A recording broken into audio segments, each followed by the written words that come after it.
Good evening, Final Fantasy fans. Welcome to this broadcast of the Final Fantasy Randomizer 2020 All Hallows League. It's our fall league.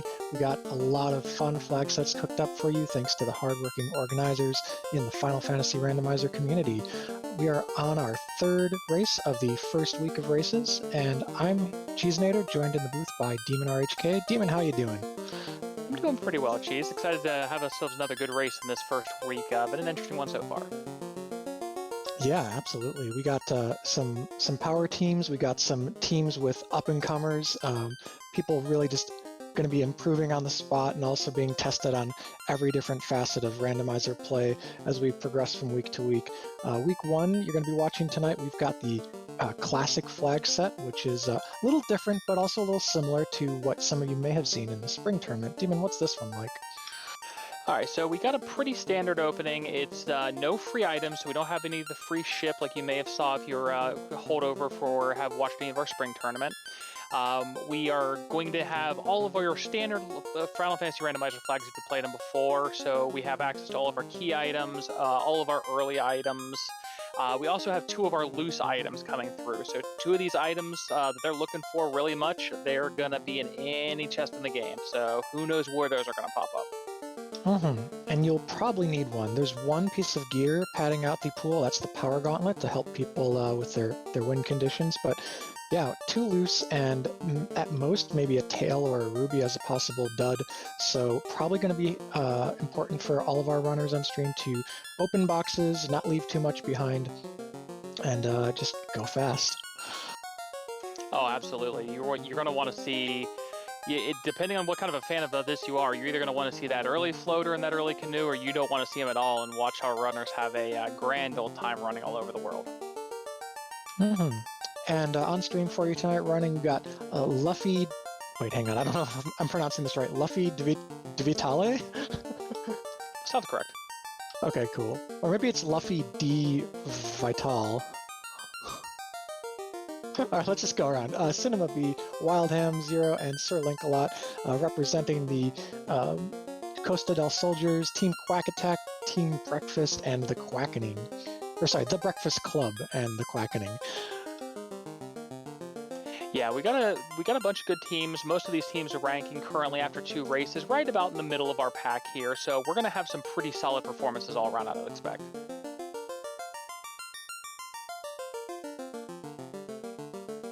And as far as the standings go, two races in the books. These teams are all running around the middle of the standings so far, somewhere between 4th and 7th, so they're all jockeying for pole positions here, hoping to come out ahead, but a lot of weeks left to play.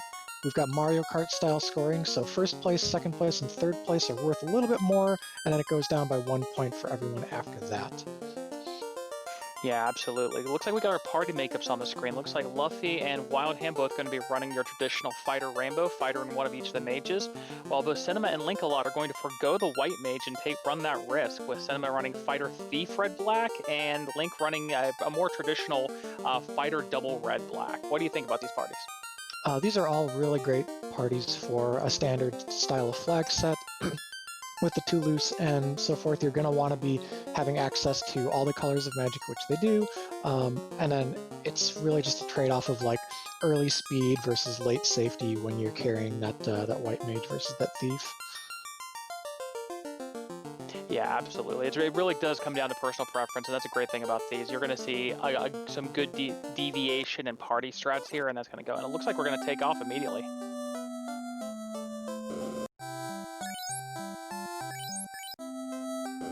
Wow, that's already a lot of really good white utility magic, but not much in the way of black magic. Quadex and Bane are insta-kill spells. You can kind of flex those variably based on fighting individual enemies or groups of them, but you're not going to be able to kill anything undead with it.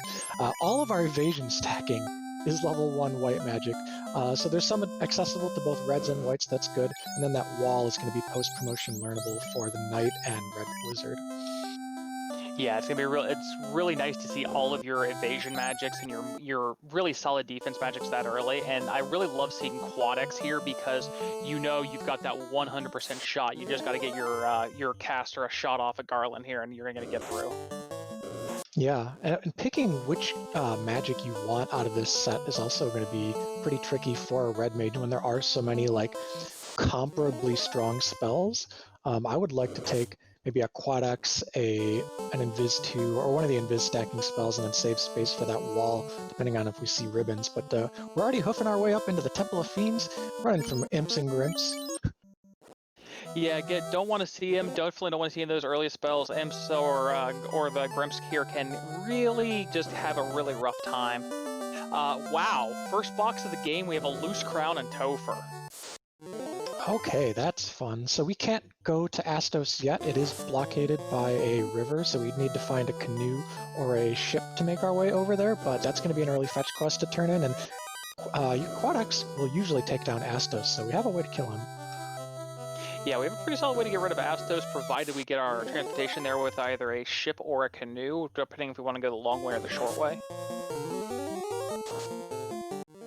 Yeah, and that's Garland already down, along with one of the red mages for Sir Link-a-Lot, so he's moving right along. Got some bats in the way, as well as a bunch of wolves between him and taking the warp back from Sarah. Oh, this is rough. What's that, stun touch? Oh no. Ooh, yeah. Oh no. Thankfully, he saved outside, though, so really good preparation there. You never know what can go wrong between scripts and bad touches in this first Temple of Fiends dive. And he's going to want to go back in for all three of those chests. There was a lot of gold, and I think a silver hammer to get the fighter going. Yeah, the problem is that a lot of these, nobody else seemed to run in that encounter, luckily. Looks like we got a rod and a chime from the king and Sarah, respectively, here. Okay, so we can make a rain stick out of that. So looks like with that set of items here, we're gonna have our next boss coming up immediately, playfully known as the bridge boss. Yeah, with no free ship, the main way forward is going to be across the bridge that you traditionally progress through in the vanilla game, and that's where the credit scenes roll, but of course we give credit to the creators and contributors to the randomizer in these credits. Yeah, so we're going to be taking the long way and hoofing it over to Provoca, trying to avoid any kind of nasty encounter we might run into. Like Speaking of nasty, oh man, and there's so many of them too, and they got the jump on him. One thing you can do early here is, even without the crystal, you can take a trip up to Matoya to get 3 free treasure chests. Sometimes you'll find a big pile of gold in there that helps you get moving, but the 2500 from Temple of Fiends is going to be enough to get our level 2 magic, so that should be able to get us past the pirates at least. Yeah, and any of their black mages may have Bane on them as well, which should at least have a pretty good effective rate against the pirates here. They've got next to nothing at all. Alright, Wildham is the first to Provoca, really just booking it along while we got Cinema Bee and Luffy having a little bit of time spent here in these random encounters against imps. Luffy made the diversion up to Matoya. Let's see what's in here. Oh wow, the other loose, and it's the canal. So now boxes are a lot less important for Luffy, as we are going to have both looses. We also found Life 2 sitting at level 2 white, along with Temper and Ice 3. So we've definitely got some damage finally for our black casters coming from level 2 magics. Yeah, that's a great level 2 black. Level 2, all those spells are learnable by both the red mage and the black mage, so the more black casters you have, the happier you are about that level. And we got 3 of the runners on stream made the Matoya visit, and 1 did not. That's Wildham, who's going to have to hopefully come back for that canal if it's required progression, but who knows, there could be a canoe and a floater that completely obviates it. Yeah, at this point, we were still looking for solid progression here, so I'm pretty sure he's not going to find the crystal to, immediately make him divvy up the... Well, I guess he could find the crystal into the canoe. Either way, he needs to get to the Matoya soon so he can avoid opening some unnecessary boxes here, such as maybe the top of Marsh, anything like that. Yeah, you can usually, once you've got the 2 loose down, okay, ship and canal, so that could actually be the progression, right? We're not guaranteed to find that canoe off the crown or anything else currently accessible, so it could be that, you clear out the whole inner sea, you do Marsh, which has an incentive box too, and you don't find progression, and in Wildham's case, you wind your way all the way back up to Matoya at the end. Yeah, we'll have to see what his plans are now that he's got a little bit of nautical navigation under his belt. Looks like we've got Sarah Linkalot's finally made his way in, gonna stock up on spells and take out the pirates as well, as Luffy has done the same and now has his navigation. Mm-hmm. Heal pots are cheap today, and iron armor somewhat affordable. Get that knight all tanky in front for all 4 of our runners. So really just nice bits of progression here early. We found key items quickly. We've got good magic for, especially for red mages. Red mages are over the moon. That's going to be knight learnable life 2 after promotion. We're gearing up, so far no major roadblocks in the seed. Yeah, this has been a very friendly seed so far. They got damage magic at 2. They've got all the white magic they could almost ever want, short of a high-end heal 3 or cure 4. They've got good navigation both loose. This is a solid early start. I cannot complain about this. So let's put you in the shoes of someone who's got the ship and canal. Where do you want to go that's outside the inner sea? Well, I probably agree with Wildham. Well, at least even without the canal here, you stop by, check your 3s out in 3s and 4s out in Elfland. Probably from there, immediately book it out of the inner sea and over to Crescent here, just to check that key item and see if maybe we can play out from there. Because if you get something from there, such as a canoe, you've got all those other checks opened up, and you still have access to the South Dock to get back to Marsh. Yeah, and of course a trip to Elfland, that also means that you're going to run up and hit up Astos too, which I almost forgot about. So we probably want to do that before leaving. That's kind of the lowest commitment incentive we can check because, diving all the way to 3rd floor of Marsh, we don't have warp or exit yet. So speaking of magic, it just keeps getting better. We have level 3 warp for the blacks, and we have level 3 heal 3 for the whites. Ooh, that is really tantalizing. So if we level up a little bit, we can have at least 1 charge of warp. Can't get all the way out with just 1, but if you get to level 6, you'd have 2 charges. Yeah, a couple of levels isn't going to hurt. I mean, like you said, step up by Astos, get your key item. You can probably get a level or 2 off of them, end up in the 6 to 7, or in the 5 to 7 range. Yeah, that's an actually underrated point here. Astos gives us levels to start firing off some of this important magic early. He's worth about 2,000, so it's a nice shot in the arm. All right, and here goes Wildham taking on the kindly king. Now let's see what he gives us.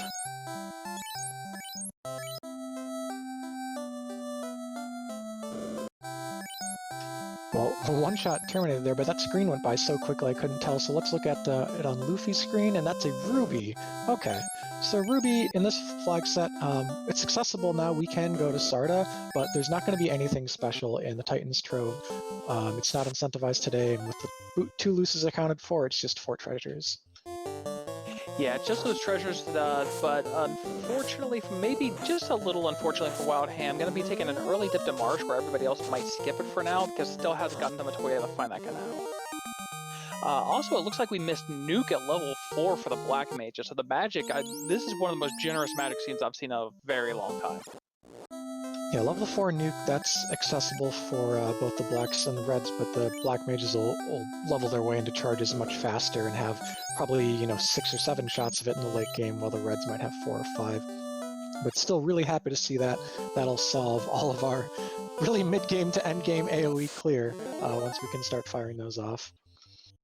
Indeed. It looks like Luffy's going to go ahead and head down to Marsh, hanging out with Wildham. Meanwhile, it looks like Cinema's going to be our first out of the inner sea, breaking into that canal. So we got Luffy's going down while Wildhound went up. With the incentive in the bottom and the link chest along the way, you will see some veterans say that with incentive marsh you want to hit the bottom first, but otherwise you go top first. I'm always personally a fan in a loose like this of a top first because I can just, especially if I've stayed outside, just reset and no harm, no foul if I don't find anything worth keeping. Yeah, it does depend a little bit on the encounter table. We've got 6 encounters per 256 steps in this flag set, so not a ton. You usually can find some decent-sized runs, and if you can get one of those runs all the way into the top, you might only fight 1 or 2 fights before seeing all 4 treasures. Unfortunately, Wildham, trying to quad X the scum, they do resist death. Indeed. Looks like over in everyone's favorite of Melmont, Cinema Bee has found some dirt cheap pro rings at 3,300. Wow, that's well, but the treasures in Marsh, man, even if this is like a junk item to whatever a junk item could be considered right now, like the treasures in Marsh are worth it alone. That was a dragon armor and a Mazda, Yeah. the old Marsh Monet, as it's called.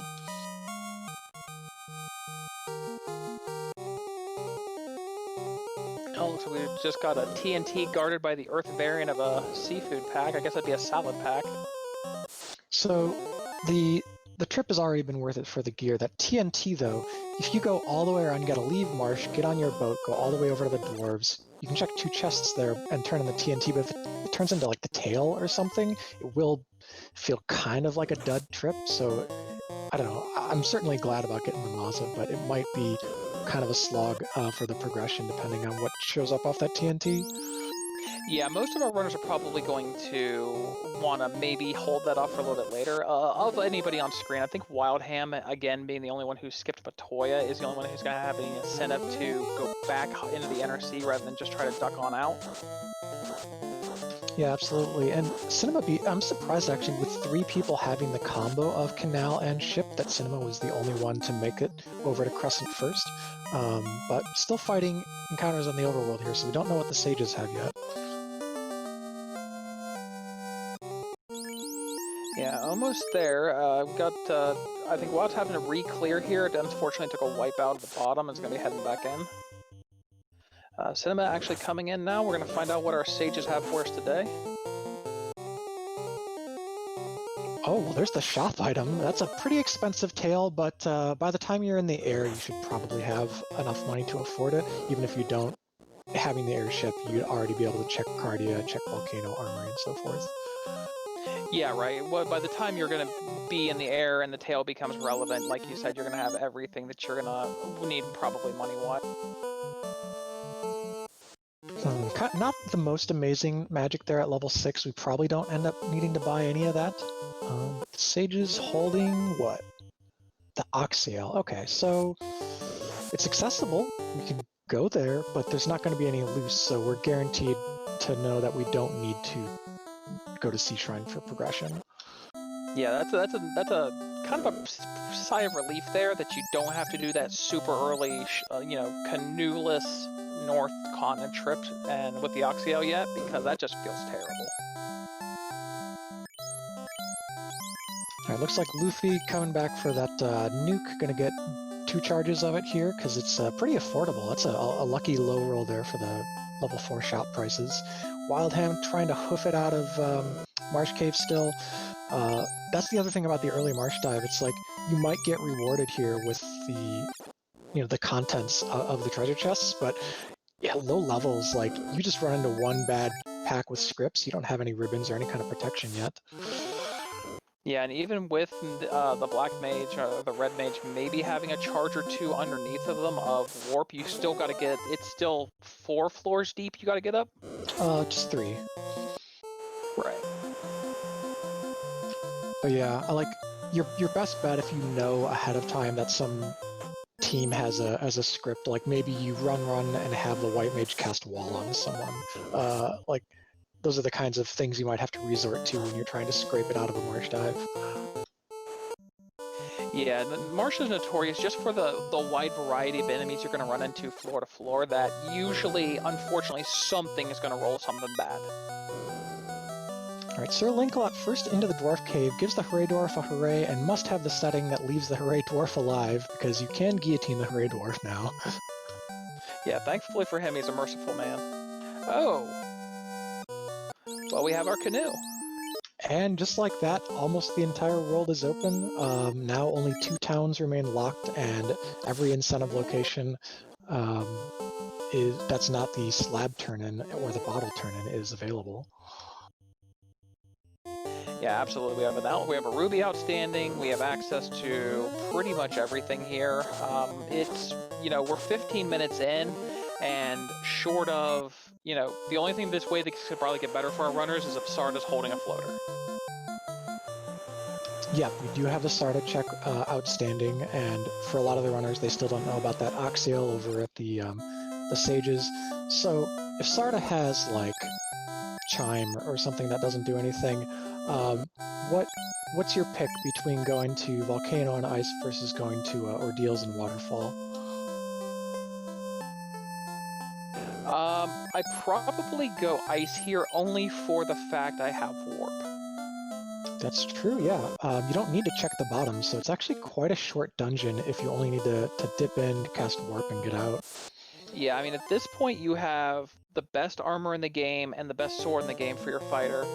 You have both loose items. There is zero reason to check any of those chests. You grab, you warp up again, and you just peace out. Hmm. So now we've got Sir Linkalot making the Sarda play, so watch out for that. Wildham, as Greglypuff points out in chat, in a bit of a sort of check order pickle. Like he's gonna get this canoe from the TNT turn-in, and that's gonna tell him, oh, it's time to go to Ice, and might not be to Matoya for quite some time. So Floater in Ice Incentive is Wildham's best outcome here, and anything else, it's gonna favor the runners who broke out of the Inner Sea first. It seems to be that way. However, I have to put up the thing that it might not be best even if you would find the floater, because then you're searching for a loose through the rest of the game that's in the Inner Sea. Oh yeah, wow. But I think, well, I guess it depends on how much people prioritize those chests. I like to go to Matoya even without the crystal once I'm in the air because it's kind of on the way up towards Cardia, but not everyone's going to make that check. Yeah, it's free chest, so you're hoping once you'd have the floater, you'd check that. But if not, a go mode C versus a full clear C is not pretty. Well, there's a floater, so this actually is the worst case. Wildham is going to not go mode Ice and is not going to find a floater there. Sir Linkalot probably going to be the first one in the air, but Luffy should be following closely behind, given that they both have the canoe and in moments, Luffy has the floater. Yeah, this is going to be about 20 into the air. Not a bad time at all for any of these runners. Cinnamon still clearing out the top of Marsh here. Should hopefully be on track to turn in that TNT once he's had a chance to do the bottom as well. The top of Marsh didn't really have anything but money, unfortunately. And there was that ribbon in Titan's Trove, by the way, that 2 runners have picked up so far. I mean, it may not be incentivized, but it's still paying off. Yeah, exactly. So now, as far as that endgame checklist, I'm thinking about that throughout the whole run. How am I going to win this game? Well, we got a fighter. Once we're in the air, hopefully find a tail, can promote it. It'll have life 2. It'll have invasion stacking, wall. We got at least 1 ribbon. We got a Maza in Marsh Caves. So it's going to be pretty straightforward approach to winning the game, then pending, of course, how the bosses treat us in TOFR. Yeah, absolutely. I mean, we know where the tail's at. It's for sale in Crescent. So this is really just a matter of you have 1 ribbon, 1 good armor. You're looking for where the golds are for sale at, and maybe a 2nd ribbon. And at that point, it's just straight through levels and bosses. Yeah. This feels like kind of a go seed. Not the jettiest of jet, but when you have the chance to be in the air sub 20, which both Sir Linkalot and Luffy certainly did, you're going to be coasting, should easily be finishing in under an hour and a half. Oh yeah, this is definitely a seed where we're on a good runner or even a top tier runner. This is, I would probably say, like a 110 or even better. This is a ridiculously generous seed all the way around. Yep. We've got, I guess the main thing will be how do we get our levels, how much of it's going to come off of a walking grind. Do we look for grind tiles once we find the key to maybe speed that up, because there are 2 different approaches, right? Some people want to hoof it through every single objective and get go mode and then stop and grind, while some people want to just take the fights throughout and kind of ramp their way up. Yeah, it's really interesting to watch the difference in which people's strategy is going to be once we get, especially the key, because that's going to unlock a lot of easy to check grind tiles. You're going to have Topher Lock, you're going to have 2 different ones in Northwest Castle. And now, if you look at this route, also pretty fortuitous for Sir Lancelot and Luffy. By the way, in Crescent at the same time as Wildham, who went there via other means. You just get to get in the air with the airship here at 20 minutes, hop right over to Crescent, check, see it's an Oxyl, great, that's one more Go Mode item. Whereas Cinema took the on-foot trek sailing around the world earlier, so just a kind of a misfortune of routing there. Yeah, it's just you got to make those decisions, and sometimes they don't pay out. But hopefully, you find something in the back end and the backside to really make it worthwhile. Like we're gonna have Wildham still on the inner sea, still without the canal and access to the floater, and is gonna probably be headed up here to that ice or volcano. So I mean, you're hoping in this scenario, if you're a Wildham fan, that you want to see something good off the beaten path. It's like, oh, well, I'm checking the off the beaten path chest at Fire 2, and oh look, I found White Shirt in defense. Yeah, and even White Shirt in defense, like with the level 1 evasion magic, they're not even quite as critical to find because we're going to have so many white casters with access to those spells. So, what could you find? Dragon armor, already known, so we have the best knight armor, we have the best weapon. Power Gauntlet is an incentive item, so you're not going to find that loose. And oof, those Hydras are mistreating Wildham right now. Yeah, they are. Luffy clearing out Cardia, and one Cardia has managed to find a katana, which nobody but Cinema is going to be super happy to see, and the white shirt. Okay, well, let's just give us everything. Sure, why not? The seed hasn't stopped giving us things yet. Exactly. We're in our next Cardia. What do we got? Aegis Shield, probably, black shirt, anything. Oh, there's a nice sword, but I guess it's not going to be useless though when you have a Massa. Yeah, that's just something for the red mage to swing around when you're not casting nuke. Sir Lancelot did go to Ice Cave straight away as the first option, and I totally see it. It's a proximity play from Crescent, and with Warp, you're going to be able to go in and out and just get the incentive. So I like checking off this box early and not wasting too much travel time. Yeah, you're going to be coming down here. Wild's probably going to be clearing out the bottom as well. Might jump down to the bottom as well. We'll have to see how that plays out. Yeah, Wildham, like, spiritually, he's there with the other runners, you know, he's in the same dungeon as Sir Lancelot, but just key differences with how their early game decisions paid off. Yeah, absolutely. Looks like Luffy's heading up here. I got a feeling we're going to see... Wow, that katana's expensive. Yeah, you sell a little bit of that gear, you almost have tail money, and you know everyone wants to get promoted ASAP with what we found so far. Oof, Ice 2 off the images, Wildham wipes out. This does not portend well. No, images do show up a little bit. They are a little... They're going to be on that middle floor where that incentive item's at, so they're going to be a pretty common encounter there, and on, I think, Ice 2 as well. And that was an herb in the ice cave. I'm just checking here our notes, courtesy of Shadow Flames. Shout out to our tracker tonight. Yeah, shout out to both... to definitely both Shadows and Static here for tracking for us. This is kind of crazy with everything that they found so far and all the places they've already been able to check. Yeah, it's a busy night for trackers. This has been fast and loose progression. All right, looks like Cinema's coming out of Marsh finally. We got Luffy inside a volcano. Going to be checking a few more of these chests here than I would expect. Also, one thing of note is we've got experience scaling is 5% per key item today, so with how many key items have just been sort of piled in, we've already got good 50% boost compared to normal for most of the runners. And we have a Naga water tile. I mean, if you can survive it, that's some amazing XP.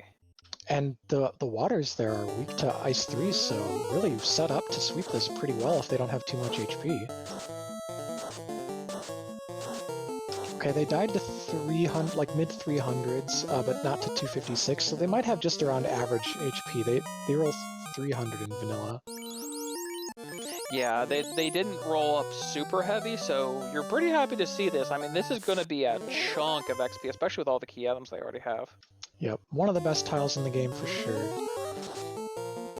Yeah, that's 12 across the board already for Luffy here, so that's definitely getting your charges. The only thing that you would have rather seen is, oh, I wish I was promoted already, so I'd be starting to approach some casting. Mm-hmm. Sir Lancelot here, just a few steps away. Gotta dodge these images though. Pumping Ice 3 into them. Thankfully they have low HP, but Undead does resist Ice, so needed 2 casts of that. But safe and sound past that fight. Gonna be coming up on this herb here shortly. While Wildhem continues to explore because that's how it's gonna be. Yep. Runs into a Mudgold Sorcerer Towel. Not the worst, depending on what the sorcerers are going to be doing for us, but definitely not what Luffy's found here. So, I mean, you've got a great grind tile now. It's in a pretty easy access location. After you clear this out and get rid of carry, do you come back in and take your levels now, or quickly after promotion, or do you wait and do them after you're, right in or ready for go mode? Gosh, I would like to stay there for a bit, knock out carry, especially with how much is already in hand. Like you've got the gear to win, you've got the 2 loose down. I would take an approach to the seed that is like quite jetty, so I want to be like running through these future dungeons, and having more levels in your bag is actually going to make that easier. Yeah, looks like Luffy pieced out of Volcano and is heading straight down. Looks like probably going to have Cardi as the next stop on their list. Yeah, looks like it. Oh, this is promotion, obviously, right? Yeah, they want that promotion right now because yeah, exactly. they've already been there once. Why not revisit? Good call. So promote, then you have the option to grind. You make sure you don't miss out on any of those charges that the knight starts getting at 15, 17, 19, and so on. And our herb turns into a slab. Alright, my money is on this being the power gauntlet. Yeah, with what little they have left, definitely would put money on this being the power gauntlet or the loot.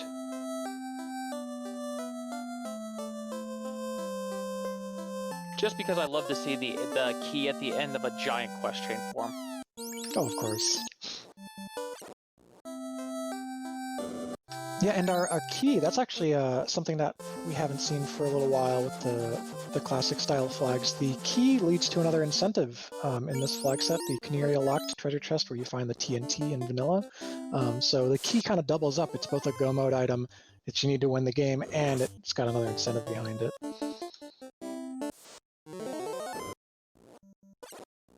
Alright, looks like Wildham's one encounter from successfully pulling out of ice here with all their loot. Oof, mummies have blaze. That's going to make some of these dungeons awkward, though there's at least 1 ribbon for most of the runners already. Yeah, it looks like we've got ribbons on 2, 3 of our 4 runners here. Or at least 2 of them, actually, because Wildham's not out of the Inner Sea yet, and it looks like Cinema unfortunately hasn't checked, what would that be? I believe that was from Astos. Astos to Sarda, yeah. So this Earth Cave, I saw Sir Lancelot go check for a grind tile. Of course, he doesn't have the knowledge of that Water Nugget spot yet. It looks like he's just hoofing it through Earth Cave. A little early, but certainly doable, right? Earth Cave is not a hard dungeon, but it can be dangerous. And given that you don't really get levels or really much sort of note to build up your party from going through this dungeon, it's usually the last orb that people will light if they've got sort of straight ahead go mode. They're already in the air. Yeah, with the vampire chest not being incentivized and being able to just, with everything open progression, there's really no reason to come in here early. Just, I guess, knock it out of the way as a proximity check mostly in this case, just so it's out of your mind. Yeah, chat pointing out, we just ran into 5 of those images. Those are the same scary images from Ice Caves, so the undead are really packing some hurt today.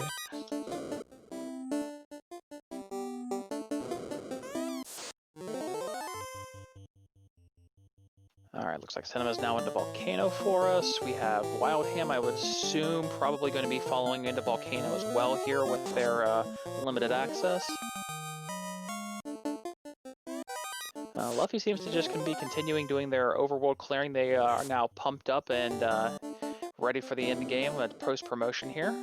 Yeah, Wildham's going to get the bad news after bringing this herb all the way out that it is only a slab. Oh, that's gonna be a little rough. And I can't imagine a world where you go check Matoya before you go check the entirety of Volcano, so it's looking like a full clear of the Inner Sea for Wildham. Yeah, you can't blame him. It's 20 some odd chests versus 3.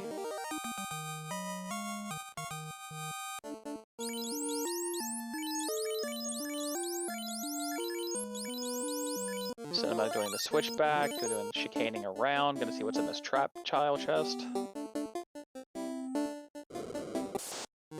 Yeah, I must say at this mark with the ability to be in the air, I didn't expect like the dungeons that we would be in would be Volcano, Volcano, and Earth, and probably a third volcano pretty shortly here. Yeah, I definitely would have expected somebody to, especially with our airship access, to maybe try something else here. Maybe a cheeky waterfall into sea play. Yeah, Waterfall Sea or Ordeals certainly, like with a limited amount of incentive locations, you'd want to just gun those down hypothetically, and then once you know you're in go mode, you can kind of make all your decisions from there more easily. Luffy, though, is doing what we said earlier. Promoted, came back, doing the stationary grind, going to be very well set up to have an easy path through the rest of the game. Absolutely. Cinema seems to be full clearing armory here. Not quite sure. Probably just maybe looking for a little bit of extra protection. Hey, I'd rather be safe. Take my time. Look for some extra armor here, because you're not really looking for anything as far as loose goes, or super important items. Cinema without a ribbon yet. I mean, you want to check every chest you can. So it makes some sense in that regard. No, absolutely.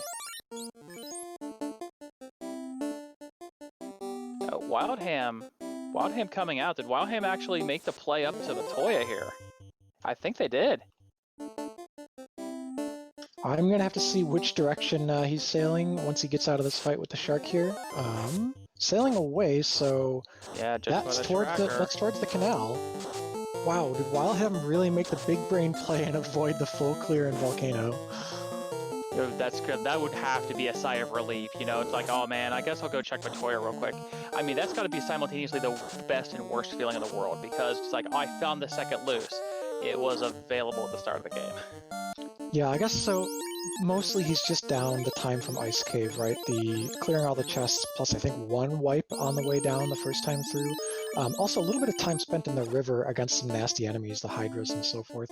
So, but you can always make up deficits like those with execution in the back half of the game, and then Topher is the great equalizer. But speaking of fiends, we got our first fiend fight here for Sir Link-a-Lot with a solo Red Wizard going up against Lich. Everyone else died. Wielding a Maza, though, doing pretty respectable damage. Should get through this fight okay. Actually, I don't think that's a Maza. That's a Sun Sword, just about as good. Isn't it? Or it was 3 hits, and like it looked white to me. Yeah, it must be the Maza. I was gonna say, I think Wildham's the only one that pulled the Sun Sword out of ice. Woof, that's kind of by the skin of your teeth. So, gonna be probably one of the more dicey Earth Cave dives that we see on screen here today, given how early Sir Link-a-Lot pushed it. Yeah, like you said, it's one of those things where you don't really feel like going in there with no reason to this early in the game, because it's down by Topher. You can do it as a last orb. It's a 30-second stop at that point. Sir Link-a-Lot's quackening teammates gotta be breathing a sigh of relief there that didn't go wrong, because there was an Earth encounter right after Lich before the teleport out, and if bad turn order had come up, we'd be looking at just a whole Earth dive gone. Yeah, absolutely. And just as an aside, it looks like Wildhammer had to reset out of some shadows there. It looks like our undead friends with sleep just keep getting all the bad stuff on these undead enemies. Yikes. Cinema B has decided very good idea here to take some levels off the Water Nagas between Ice 3 and the Black Shirt in the inventory. It's a lot of AoE casts. So already level 17 across the board, Cinema B is going to be pretty well set up for the rest of the run.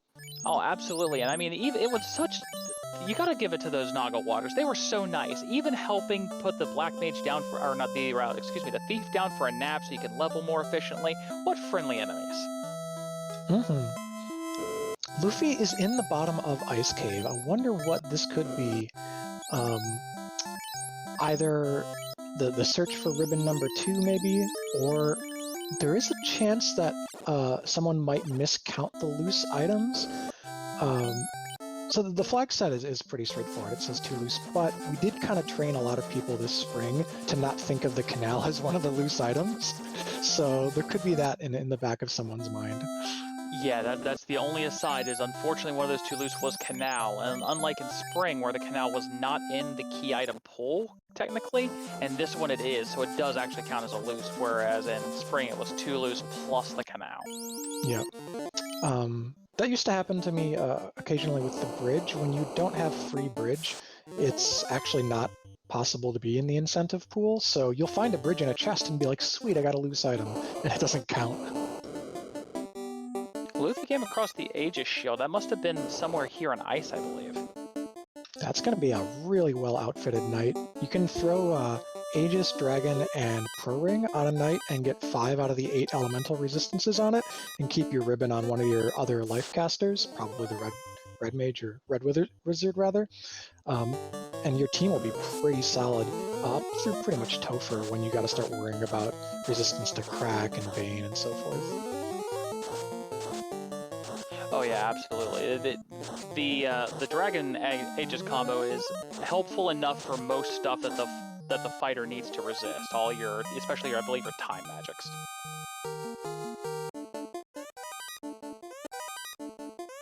Got an ice shield there in the top left of the Volcano Agama floor for Cinema Beast, so that's fire resistance and a big upgrade for that Knight's tankiness up in front. And you can equip it pre-promotion, of course, so don't have to wait like you would for an Aegis shield. And with that party comp, actually has 2 users of a post-promotion, or 1 user of a post-promotion. Yeah, the ninja can equip just about everything in the game. Honestly, it's quite a strong class that unfortunately you don't get to see a lot of use of in competitive play, or at least not in sort of standard style flag sets like this. But ninja is very near and dear to most of our hearts, I think. Yeah, absolutely. I love myself a good ninja. It's just so hard to justify bringing them.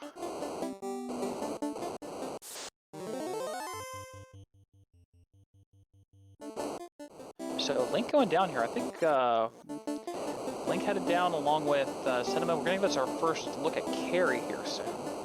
Yeah, Sir Lancelot is doing the vanilla order progression here on the orbs, so I'm wondering if Sea Shrine will be next. Well, with no cube, I probably see it on the table because maybe it's a vanilla cube in Waterfall. Who knows? Yeah, it's starting to look pretty likely. Luffy here got a sandwich, delicious, yummy, that looked like maybe Grey Poupon with that coloring. Yeah, I'm happy to see Luffy coming up here, giving us our first check at ordeals too. The only downside to this ordeals is we know that those mummies are packing a little bit of pain today. And with Wildham in the air, gonna actually be the first to check out what the slab leads to and give us that information. So new content coming on stream for y'all. We're gonna be seeing the ordeals incentive here shortly as well. What do the Lufanish have for us today? It's the cube. Okay. So we still need the loot and the key, so it's probably loot and key and waterfall and ordeals, right? I mean, there might be a fetch quest intermediate to those. But... Yeah, I do believe one of those fetch quests. Actually, I think we have multiple. Bottle, right? Yeah, bottle and adamant still outstanding. Crystal still outstanding. Oh yeah, crystal too. So yeah, we only need 2 items, but we got 3 fetch quests, so it's probably going to be taking the long way around. And what you'll see over here on Luffy's screen, navigating the castle ordeals, in the randomizer we like to shuffle the pillars, so you can't just follow through in the same pattern that you do in vanilla. But to make that easier, you can use the warp spell to go back from before you came through the pillar, so you can undo your mistakes and navigate it much more cleanly. Alright, Sediment coming up to Carrie. We did miss Link a lot, unfortunately. It was a little bit of a speed bump, it seems like. So Carrie coming out with 7 hits there, it looks like. Coming back over with 4. Here's a nuke out for 250, and second nuke coming out for 162. And The ice are not doing much there. 3 hits for 9 damage. Carry is kind of tanky, is not someone who's usually susceptible early to weapons that aren't the Maza. So the nukes are going to have to be what gets the job done here. yeah, and 4 nukes takes it out. Down goes. Experience for all, orbs for all, and no encounter on the way out, thankfully. So that's 2 orbs for Sir Lancelot, 1 for Cinema B. Luffy, Adamant in hand from Ordeal, is going to go check out what that is off of the Blacksmith. Of course, in vanilla, it would give us an Excalibur, but that's Excalibur is actually just shuffled straight into the treasure pool. It does not come off of an NPC in this mode. Luffy running into a delicious steak here, having our for fun flag turning the Tyro or the T-Rex in this case into a steak, and it is a steak indeed. Yeah, T-Rex is the say the single highest experience for an enemy in the game, but you can only ever find one. There's somewhat rare encounter, or actually a very rare encounter in the Mirage Desert in vanilla, but we shuffle the encounter rarity in the randomizer, so you see things like that much more often.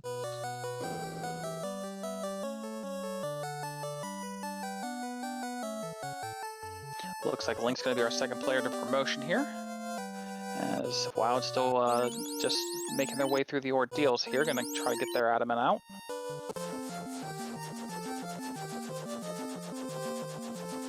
Yeah, everyone's progressing at a pretty good pace. It looks like Cinema came back into Waterfall, not Waterfall, sorry. I'm confused because there are water enemies in here. Came back into Volcano, maybe to finish off that armory or look into a grind, but is finally going to be hoofing it out. So hopefully Cinema B's next stop is Astos. That's the chain that he'll need to follow to get the progression into the air. Yeah, absolutely. So Cinema's badly in need of turning in that crown for that ruby here. The rest of our runners really kind of breaking out. Like you said, 2 orbs on Link so far, got a nice lead going, but Luffy is really well built and is probably just about to start shooting to the moon as soon as he clears out this waterfall. Yeah, I guess it is hard to call leads in Randomizer, given that people crisscross paths and one person's doing something the other person hasn't done yet. But when we see it converge all back together, I feel like Sir Lancelot and Luffy are relatively close, then Wild Ham a little bit behind from being late to the air, but not too far. And then Cinema B, of course, not in the air yet, so that's kind of how you can gauge that. Cinema coming back out here. Going to see if maybe they take, maybe they've forgotten the crown they picked up, because that was the first chest of the game. Yeah, that's a good call. Some people run with trackers, some people run with notes, not everyone does, and some people they try and keep everything in their head. And when you get information at unexpected times, you can sometimes file it away and forget to follow through on it. And in that case, you don't think about what the next progression is when you're opening your first chest in Temple of Ordeals. Or not Ordeals, Temple of Fiends, rather. Right, Cinema coming in is looking like they're going to be clearing out first floor of Earth here. Going to be diving Earth. Probably giving us a look at a few more chests than normal. We'll get them at least a second orb here. Yeah, these mummies, Blaze Mummies, giving the business to Wildham, who's just trying to get out alive. Or mummies are everywhere, and when mummies have a bad script, it's not going to be a good seed. Frost even. So there's a ribbon being worn, thankfully, by one of these party members, but even through a ribbon, Frost and Blaze, and when those things just pile up turn after turn, you can easily wipe. Yeah, you can equip all the ribbons you want. Blaze is still a super powerful in-game, Fiend Refight level spell. Exactly.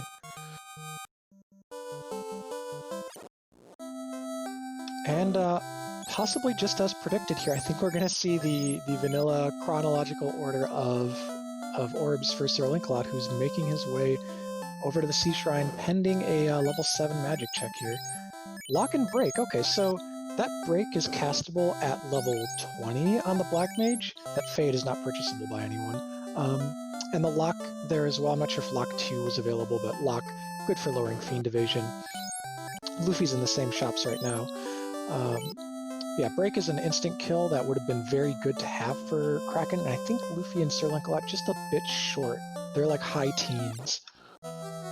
Yeah, unfortunately they're not going to be able to cast it, but it might be nice to have for later. Lock 2, you hate to see it at 7. At least I do believe they had Lock at 6, so they can go pick that up for a couple more casts of it, and along with no other usable or super needy magic at that level for the Black Mages, you don't have anything you have to worry about sharing charges with. Yeah. Cinema, however, in the southeast of first floor of Earth, managed to pull out a second ribbon. Or for them, a first ribbon, but will be a second once they finally get to Titans through the Ruby. Nice, nice. This is looking like a full clear of the Earth Cave, though, as far as I can tell. Or nope, deciding to dip out. Oh, maybe they checked their inventory when they were doing some healing. Yeah, gotta get back to the Kindly King. But as far as our runners here in the Sea Shrine, we got Gray Sharks, Sea Snakes, both decent experience, so there's a bit of a walking grind going on. Yeah, might as well take it if you're here. I mean, it's not... Now, this encounter, on the other hand, this is a no bueno encounter.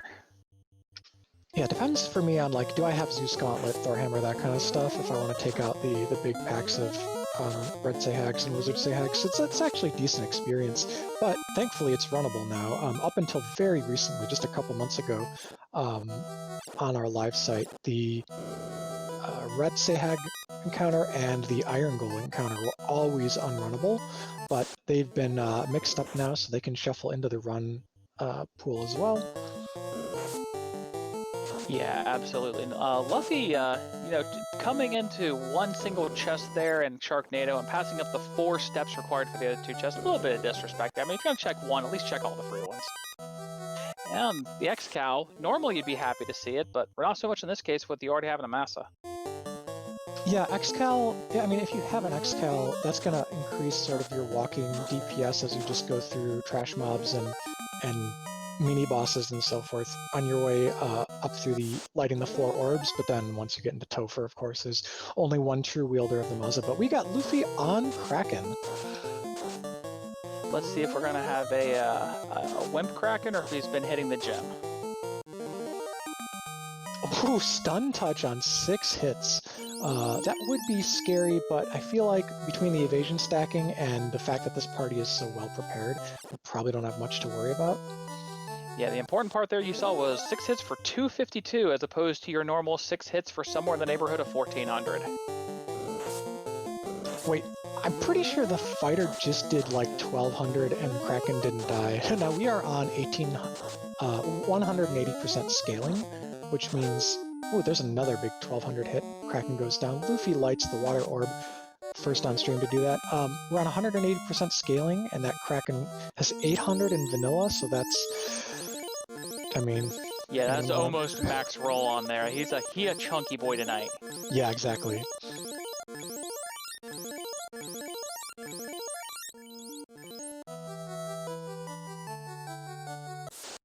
Alright, Link, what's down there? I was just gonna say, I have the math in my head from like when it was 230% scaling of like what all the fiends and stuff could go up to, but I haven't done the math for 180, and doing math on Twitch is here there be dragons. Yeah.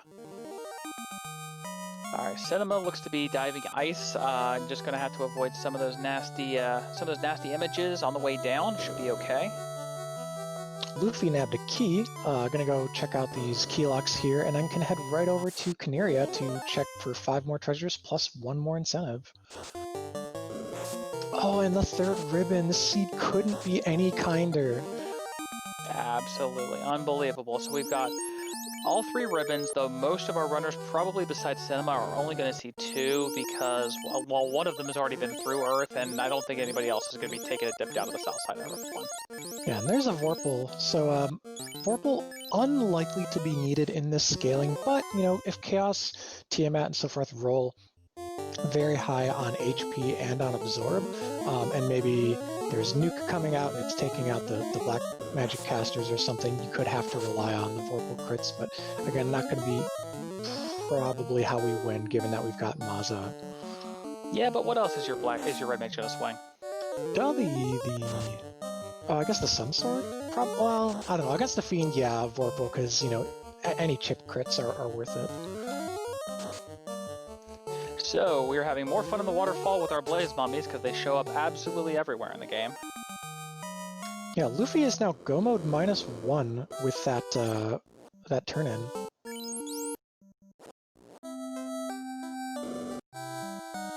Just has to go turn in the slab to get the cube, and Wildham is in here. What is Wildham missing? Oh, you know what? The fetch quest out of Waterfall must lead to the Power Gauntlet? Yeah, it's that would be the... We get the bottle, which will turn into the crystal, which will then, from Matoya, we should get the Power Gauntlet. Okay. So, yeah, and Power Gauntlet, I mean, you're going to want to have that anyways, though it's not essential with the kind of magic and gear that we have today. It's certainly a must-have when you don't come across one of these endgame swords or have the Temper spell. So I guess in Wildham's circumstance, I probably would have just gotten going once I was in Go mode with the information the seed's given me so far, rather than follow through on what you know by deduction is going to be a fetch quest chain to the Power Gauntlet. Yeah, the only other thing I can think of is having not... Did Wildham actually see the Naga water encounter in Volcano? They may be saying, you know what, I'll go check in here anyway, since there is a grind tile I can check. Yeah, this could be being partially done for the levels, I can see that, but I don't know, you're going to get a lot walking through sky and sea, so I don't know, some people just really need that Power Gauntlet. It's like, you know that you'll have a way to beat the game if everyone else dies and you're just there with a solo knight, nobody's left against chaos. I guess that's true. I mean, in the case that you have a nearly max roll, you know, everybody's got nuke at the front of the table. With the spells available to an after promotion for the night, you can pretty much with a Power Gauntlet completely solo Topher almost. It's almost if you're high enough level, because you'll have your spell charges, you'll have your way to temper yourself, or Saber in this case, and just be able to go.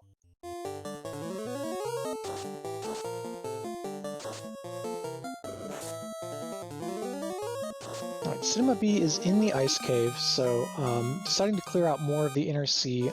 Still has not visited the Kindly King, but rewarded here with an ice armor to beef up that fighter, can get rid of that junky iron armor, which has a big evasion penalty on it.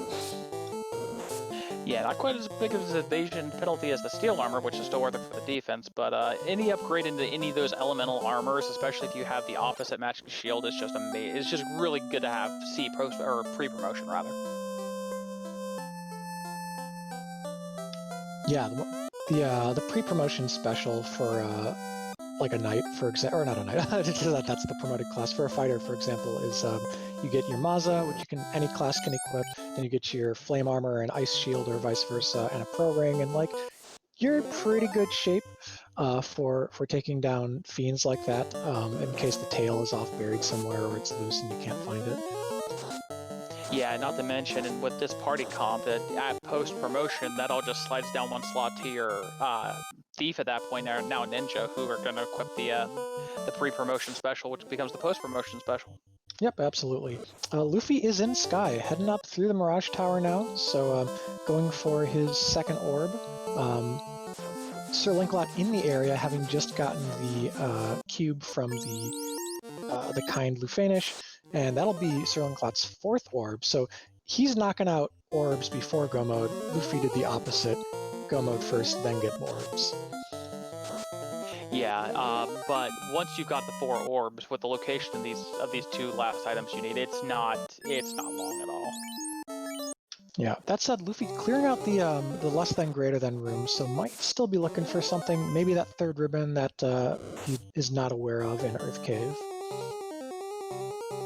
Yeah, there's not much else that you could want here. I mean, we found pretty much everything else in the game. I think the only real outstanding item you might want is Opal Cheerio Defense Sword for some reason, because I think Ruse was level 1. I don't know if it was a Knight Learnable, but it was level 1.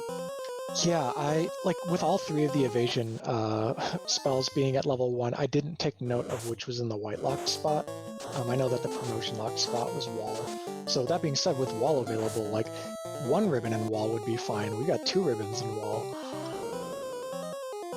Yeah, Chad bringing up Ruse was locked, so I guess defense would kind of help, but you still got Invis 2, and Invis 2 charges are still pretty good because they help the rest of your party too. Wildham picking up the Excalibur, doing what we were talking about earlier, distributing the damage throughout the party, has the Knight now swinging the Excalibur and the Red Wizard swinging the Masamune. Yeah, so one of the bug fixes we've applied for Final Fantasy Randomizer, the quote-unquote elemental damages that did not work in the original version of Final Fantasy do work in the Randomizer, which means Excalibur's pretty much strong against, about everything that's not a boss in the game. Yeah, it's kind of funny. The Excalibur becomes well, on par to better in most cases against regular enemies because it does hit those resistances, but it becomes much worse against the bosses because its crit rate kind of craters with how crit rates are changed in the randomizer. Yeah, because of all the fixes in place, the Massive has its properly, and along with Vorpal, very high crit rates, and a lot of times, especially with your fighter, you're going to throw fast on him, and at that point it becomes more about how many times you're swinging and not about how hard each of those individual swings are before crits. Chat pointing out there's a chance Luffy doesn't know that it's not time to open boxes anymore, like might still think that there's one more item to collect. Maybe he's lost a little bit of track of the key items. I'm just trying to come up with a rationale here, because Luffy in a foot race versus Sir Lancelot really could push for first out of these on-stream runners, but if he keeps opening boxes, that's going to slip away. Yeah, I believe we had even mentioned it earlier. Maybe still stuck in those spring tournament flags, thinking that Canal still maybe thinks that Canal didn't quite count as the loose. Yeah, meanwhile, Sir Lancelot flying past actually was about to hit this teleporter first, but Luffy didn't get this Kermedusa encounter and is onto Sky 3. And by the route, now we can see Luffy's actually just going for greed checks anywhere that's close to the teleporters with a high number of chests. I can see it, but greater than less than. I mean, it's 10 chests, but it is significantly more steps. Yeah, we got get the Bane Sword. Yeah. And a Pro Ring. Yeah, so Bane Sword is kind of your last-ditch chance to make it through, Chaos or whoever, if you're like down to a white mage. But the Pro Ring, hey, if anyone hadn't yet gotten their full suite of those from the cheap shop in Melmond, then Pro Ring's nice to have, so you can save yourself a shopping trip.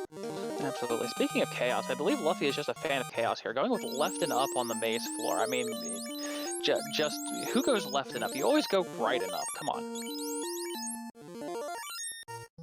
I'm a D-pad simplification person. You walk into the teleporter coming into the floor going left, so I keep holding left, and then I hold up because then on the Bridge of Destiny I'm going to be going up. Okay, so in Lancelot who went left and down. Some people just want to see the world burn. Exactly. So yeah, Lancelot is on the Bridge of Destiny. You can get out your Mr. Destructoid, your Take Energy emotes, perhaps to call out for the robot. Warmech is vanilla on these flags, so wherever Encounter 7 shuffled into as far as the rarity and the spot in the encounter table, we might see it, and it could be worth a fight. It would be a pretty quick takedown with this gear, but alas, we didn't see it. So Cinema, having pulled that herb out, turns it in, gets their slab. Let's see if they can just head a little bit up from here and maybe see about turning in that crown here. Meanwhile, we have Tiamat on Lilith's side here, as well as Lynx. We've got Viz stacking on both parties here. We've got 3 hits down on Link here. Oh, that was a sleep, and it actually caught the fighter. Was that a sleep too, or just a regular sleep? I believe it was a regular sleep that went across the party here, but unfortunately, I don't know if there wasn't a ribbon on there or it just went through it. Yeah, with oh wow, everyone's just getting put to sleep. With Break being at as high of a level as it was, both these runners are taking this sort of traditional approach, like fighting it as though it's Tiamat 2.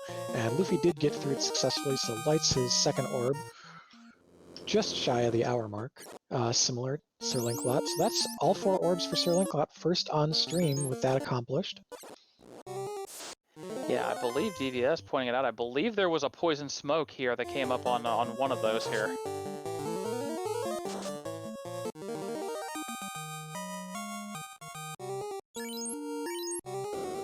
Wildham actually now coming into Mirage, heading up the sky as well, going for their second orb. Looks like Cinema, unfortunately, is diving back down into Earth here. Going to continue clearing it out and head down, at least pick up their second orb.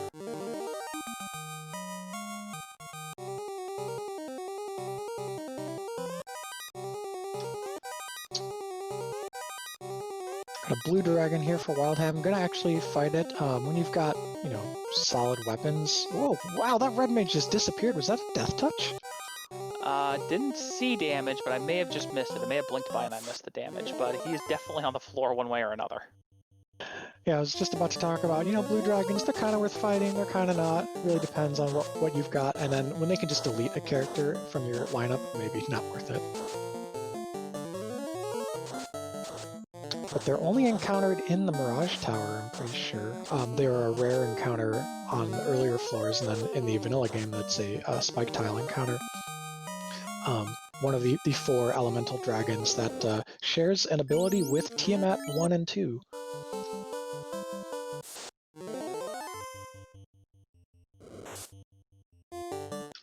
Yeah, Luffy going through Volcano here, taking this pretty much meaningless lava tile damage on the way down to Carry to light the 3rd orb, while Sir Linkalot cleaning up those last couple of fetch quest turn-ins to get into go mode. First, a power bonk. Yep.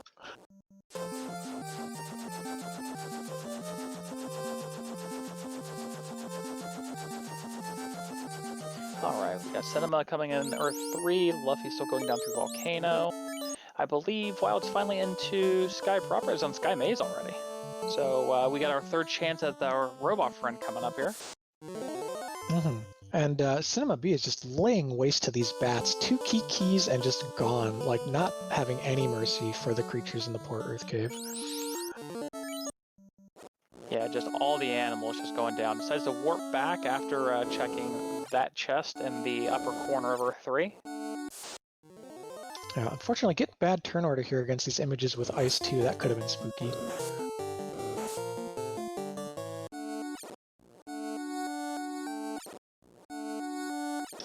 So carry fight for Luffy, going to be actually going with the sort of traditional boss fight strats here, buffing up a knight with a Mazo, so should make short work. That's 787, yeah. Carry's going to be dead next turn, guaranteed, because Carry has 600 HP in vanilla and can't even roll double that. Yeah, I mean, the nuke probably, wow, not even, pretty much rolled max here as well, so we got like 2 max HP Fiend 1s. I'm hoping for entertainment's sake that maybe that translates to Topher. We get some max HP Fiend 2s. Yeah, anytime there's more HP on a Fiend, no matter how the rest of their stats roll, you know it's going to take time to get through them, and time means more turns for the Fiends to go through their spell and skill list, and that's when those fights start to get really scary.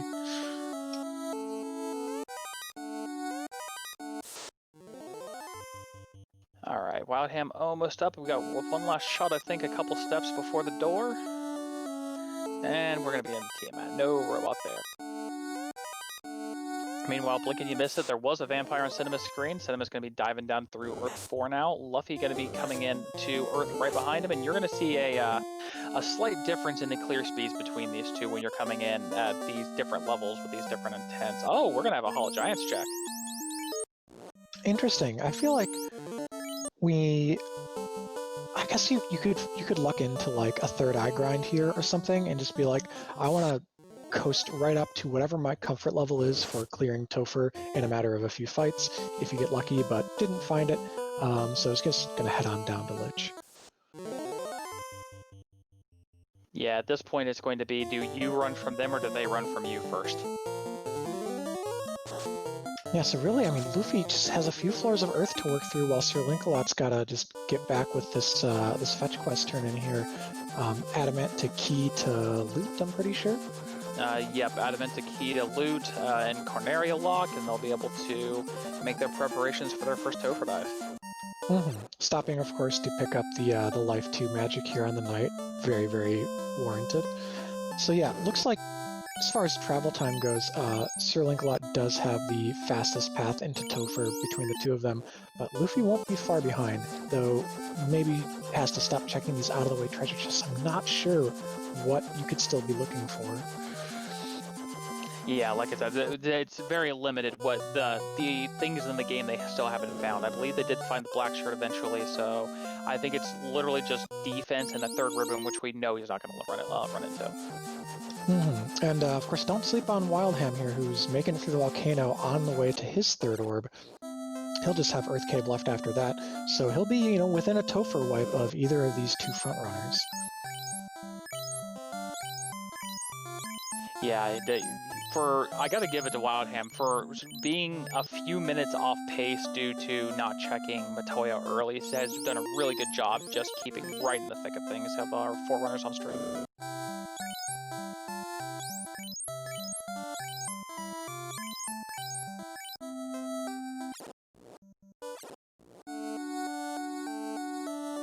Alright, Link coming around the back and will officially be our first runner in full-on go for Topher mode here in about 10 seconds. Yep, Luffy dispatches the terrible vampire, gets a light axe as a reward. Wildham is on carry 1, gonna chew through that 1,000 or so HP as we saw earlier. Tesla, oh my goodness. So we have a flag, an optional sort of fun flag now where you can rename the loot to another like musical instrument or device. Though I don't know what a Tesla is in the context of music, if anyone wants to fill me in. I'm not sure. But blink and you miss it, Link is already in, cracks open an orb, and is diving down. We're going to see what we've got waiting for us in Topher. Yeah, that's a sub 107 Topher entry for Sir Lancelot. Assuming things don't go terribly wrong, this dive should take around 9 to 10 minutes with this party and magic and so forth. So feeling pretty optimistic about his chances. Yeah, definitely. With all the gear you have, regardless of what your levels are, you're gonna feel good. And on a 180 scaling, I mean, anywhere even knocking 19 to 20, with a full party, you should be with this gear well enough to get through anything, unless you're gonna run into like nuclear lead.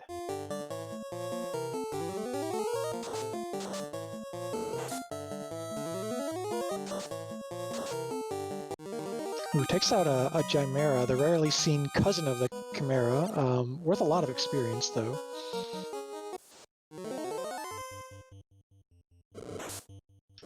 Chimeras don't end up on any of the spike tiles, I think, which is one of the main reasons we see them a lot less. Plus, of course, they're only in Topher. They don't appear in Sky like Chimeras. Yeah, absolutely. That's just one of the rare enemies, even in randomizers, you're going to see. Meanwhile, Cinema has finally gotten a Ruby, has taken out the Kindly King, and is now going to be on the way. Now, don't blink here, because Cinema B has pretty much everything else that they can reach done, and it's just going to be flying through the remainder of this game.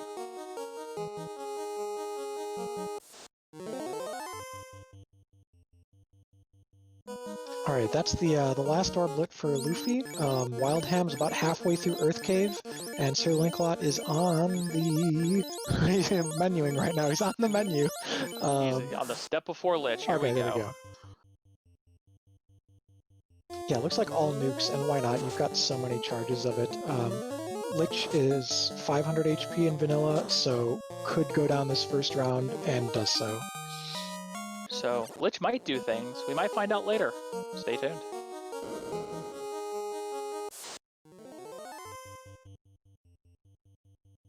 Yeah, everything looking up so far. Luffy just a couple floors behind. Wildham in spirit, probably about 5 or 6 floors behind if you just count finishing off Lich and getting into Topher. Yeah, as long as you already picked up your spells for the the night, this is only going to be a difference of probably 2, maybe 3 minutes. Yeah, Luffy's going for the, what do we call these? The validation chests here in the middle of Topher. There's actually no encounters in that room besides the spike tile in the front, so pretty free checks if you just need 2 last shots at another ribbon.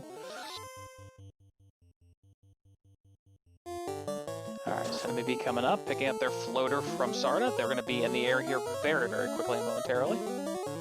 We got Carry 2 going on. We got some Invis 2 going out on the party. Lots of Invis 2. Just want to be safe rather than sorry on this fight. Oh, that is stun touch on Carry. Oh, ouch.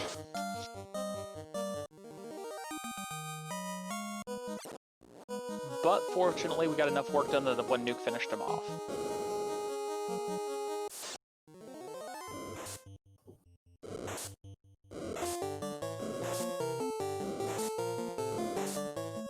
Yep, Luffy making his way now. He's onto the Earth floor.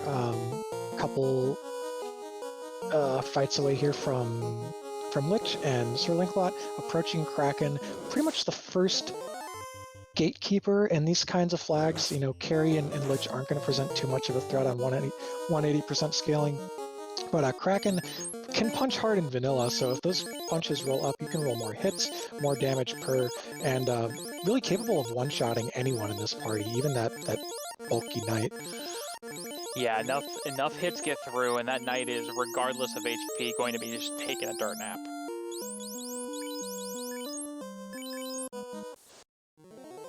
Speaking of taking naps, we're losing a lot of mages to these Gurmaduses.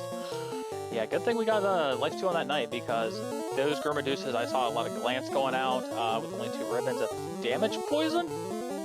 Sir Linklot leading off with evasion, stacking multiple members of the party, casting Invis to want to get to max evade really fast, but even through 2 stacks, one of the red mages just got one shot to the tune of 450 damage.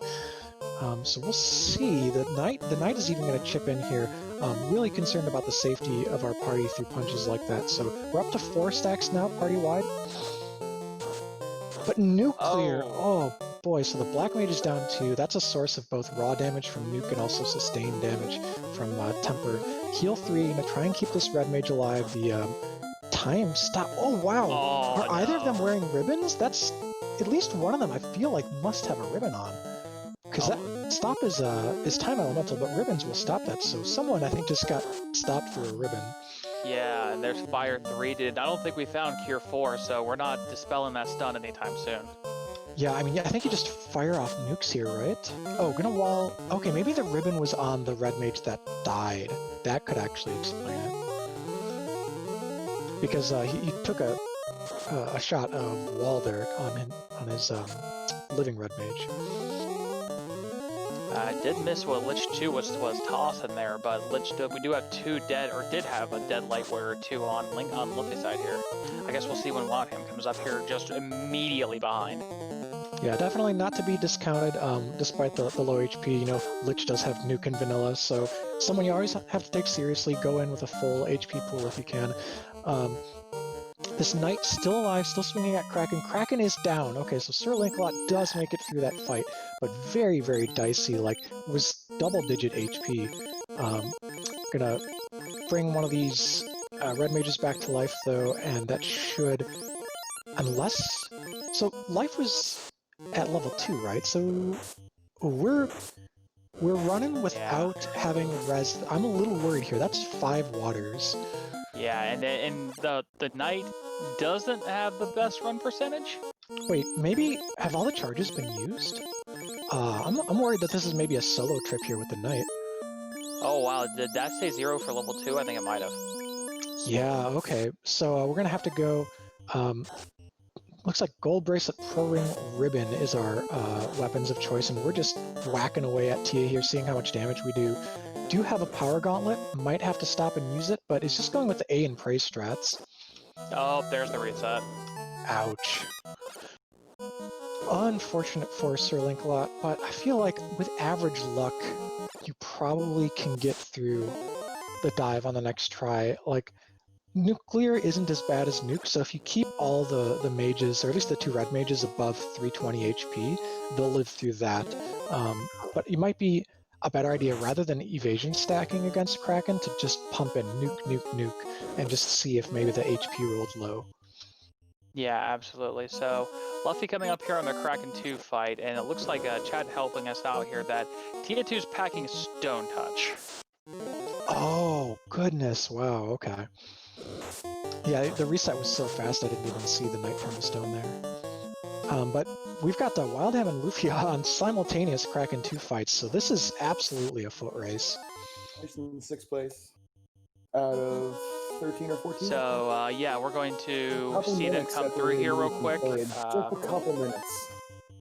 Mm-hmm. Yeah. So close.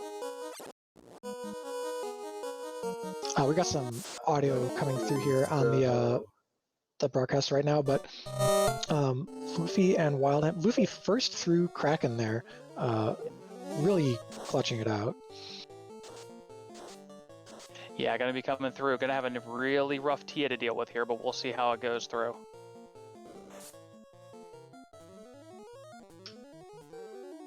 Yeah, and these random encounters aren't letting up. Like everyone's getting a fight before they even get off the water floor. I am sorry about that hot mic, gentlemen. I don't. Sir Linklot said his mic was clean, but he may have actually forgotten to turn something off. So I have switched us over to a different player, and we'll have that updated on the layout.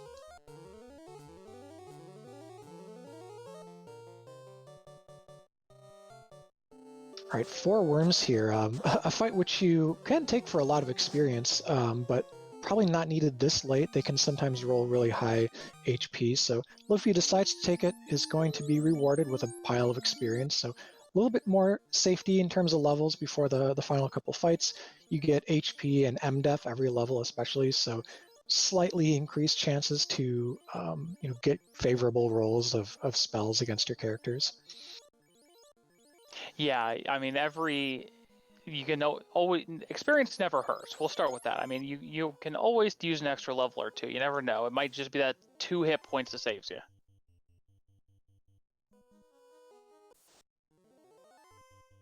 So Luffy in here going to get up some evasion stacks. We know from previous experience for Link-a-Lot that is going to be a very important step here to avoiding being a statuesque version of yourself.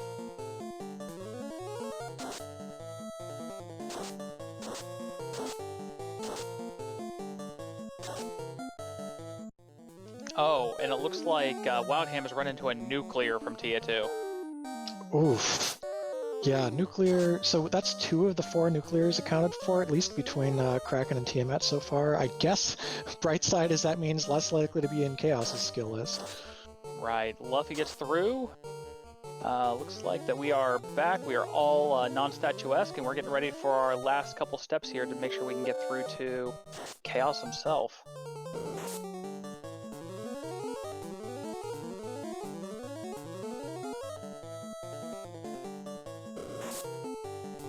Alright, so doing the last preparations, moving that knight down to the bottom of the list. And the video feed has switched over to another scene for Luffy. So I'm going to go on to cast... Oh, there we go. Chaos is back on Luffy's screen. Alright, so what do we got? We're doing wall on the characters that do not have ribbons, and we're doing Invis 2 stacking for everyone else. So trying to survive simultaneously the spells and skills and the physical attacks of Chaos. And Wildham coming up just behind here, going to be pulling Chaos. We're going to have simultaneous Chaos fights, and Wildham could overtake Luffy, depending on how many turns you spend buffing versus how fast you get that damage going. It's really going to be close. Yeah, it's all going to come down to how much HP does Chaos have. If it's low and you decide not to, spend 2 or 3 turns buffing and only 1, maybe you get the edge there, a couple seconds.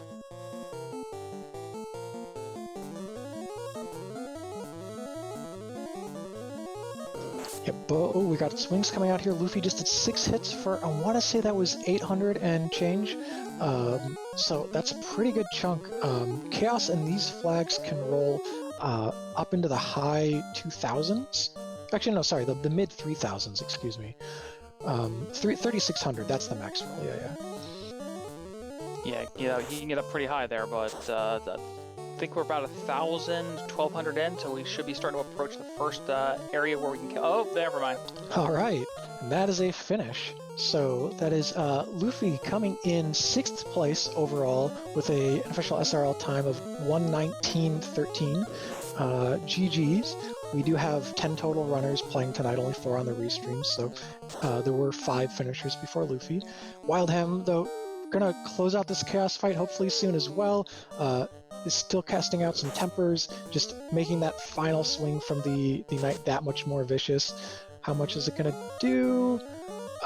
Solid 605. Okay, we're gonna have to go at least one more turn. Not quite through all that HP yet. Here's our next swing. No, We're survived still- that one too. Yeah, a couple more to go. This was, I saw probably 2,500 plus damage come out on Luffy's side. So certainly not a low roll chaos. And Sir Linklot right behind on both of their heels. Gonna pull chaos very shortly. Yeah, we're gonna have not quite 3 chaos fights at once, but for all the separation that happened, 3 chaos fights this close is really, really good to see. Yeah, that's the kind of race you really love to be able to cast and to watch. It's just people going back and forth and then coming together at the end like this and having a tight finish. Oh, there it is.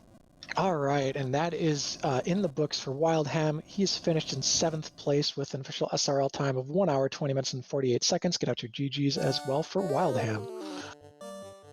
Absolutely. Good running all around. Very well executed by all these runners. And just like we had said, even with a couple of maybe minor setbacks for Wildham, just absolutely outrunning run. Luffy just doing straight great running all the way through. We're going to watch Link go through here, finish up this fight. Got some more evasion stacking going on. Yeah, and that was that Topher wipe just coming back, being the equalizer. Wildham was behind for not being in the air as fast as Sir Linklot and managed to squeak back in by probably a few minutes, pending Sir Linklot actually completing this fight. Anything can happen, but we'll see what's going on here. It should be we got our stacks up, we've got our buffs going out. This should just be a matter of swings at this point. Nice big hit there delivered from the knight, and we're just waiting on the mages now. Like, that's the way to do it, right? Save all those inputs, save those animations. Just your knight's doing enough to win. Wait, fight. Yep, somebody drag a sprite of a water cooler in because they're just going to hang out while the knight finishes the heavy lifting, and down goes chaos. All right, that is an 8th place finish for Sir Linklot with a time of 1 hour, 22 minutes, and 1 second. Get out your GGs. That leaves on stream running Cinema B. Cinema B, for those of you who may be late to the broadcast, has been knocking out orbs and clearing dungeons. Unfortunately, was a little late to the Astos check. Astos, who you turn in a loose crown, gives you the ruby, and then with a canal from Matoya and a ship from Vicky, you could make your way out of the inner sea to traverse over through the Titan's tunnel into Sardis Cave and get a floater. So we had early times in the air for a lot of the runners, which made this relatively fast seed. And as far as the off-stream runners, given that we do have 10 teams racing in this league, Ale Markin was actually first with 1 hour and 6:49, Groggy Dog second with 1 hour 9:34, Demon Frog third with 1 hour 13:36, Gouda fourth with 1 hour 17:47, Fryteeth fifth with 1 hour 18 and 26 seconds, and let's see, Rojo was ninth with 1 hour 25:31. So Shinobi will be the last finisher, but you are encouraged to finish with the scoring system because you get 1 point. Forfeits are not worth any points. Yeah, absolutely. And here in the booth, we actually have one of our runners with us, Luffy. Luffy, GG, good run. Hey guys, GG, thank you. So, what were your thoughts on that seed? That was fast. There was a lot. Getting those two loose literally within the first 5 minutes, I was like, oh, okay, here we go. And that's nice. Don't got to search for them. And the seed just kind of played itself out. It was really just kind of linear for me. I thought I made some good decisions in my routing. I probably could have saved a little bit of time here and there. I always have a problem with opening boxes, but I never like going into Topher without maybe a defense sword if I can help it. But after a little while, I just said, whatever, I'm just going to run. Yeah, absolutely. We had some questions, and you seem to have filled them in right there. You weren't opening a lot of boxes, but it's about feeling comfortable. The magic. Just going in and seeing all that early magic, especially if you walk in and you see every evasion spell at level 1. Yeah, that was definitely pretty wild. I like that. The life 2 was learnable at level 2 as well for the knight, and the red mage and white mage. So that was great. And nuke at level 4 was nice, and all that evasion stack early it made it so that way you could take a little bit of a risk, especially going to Topher in the mid-20s. I thought it was a risk, but it worked out okay. Yeah, absolutely. We are also joined here in the booth by Sir Link a lot. GG, Link. Thank you. GG, So, thanks a lot. Yeah, the two of you were really close throughout a lot of this run. There was kind of a divergence where Luffy was prioritizing getting all the incentive locations, getting into go mode. Sir Link-a-Lot, you were prioritizing the orbs. Actually did them in vanilla order, which I thought was kind of fun. Can you talk, Sir Link-a-Lot, maybe a little bit about your progression through the seed, how you kind of decided to tackle it the way you did? I guess I thought more. My big thing was I didn't want to hit level 15 or higher than 15 before getting the tail, since I knew where it was. So I didn't really want to leave the southern continents. And I was like, I can clear out Volcano and Earth quickly while I'm in the area as well. So that way I'm pretty much done with the southern continents. Yeah, that's a good call. Coming across 45,000 in cash is surprisingly difficult when it's presented to you that quickly. Like that no boxes really had a good amount of money until, I don't know, I believe I found a decent amount of money, but then it was just like taking fights where I was just getting a few levels here and there, like fights I knew were, decent amount of experience for the time I'd have to spend, as well as a good amount of gold. Mm-hmm. Yeah, Cinema B, who's on Bridge of Destiny right now, by the way, Cinema B showed us a 28,000 gold chest just on the right side of the Volcano Armory. So that was like the biggest one that I saw kind of in the early game.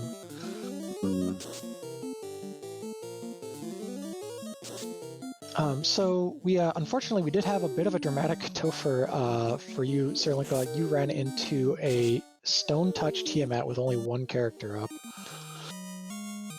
The Stone Touch Tiamat wasn't the problem. It was the fact that, Kraken took down 2 of my members and then stop hit both of my members. And my Knight stayed stopped for like 6 to 7 rounds. It's like, I feel like if I wouldn't have gotten stopped, or if my Knight would have recovered faster, I probably could have killed him and brought everybody back up. And then I guess I forgot that I had life 2 as well, so... Yeah, I just thought about that. Now I'm like, wait a second, I had life 2 on my Knight. Why didn't I use that? So I could have done that, and I just spaced that out. So, yeah, that was... We were, on the broadcast, we were just thinking that you had already used up the charges at that level for something else, or maybe had already resurrected someone. So just unlucky all around. Like when Kraken does that sort of dual-pronged attack on you, coming at with your physical and with nuclear, you're trying to get your evasion stacks up. Meanwhile, 320 damage comes out and takes out your mages.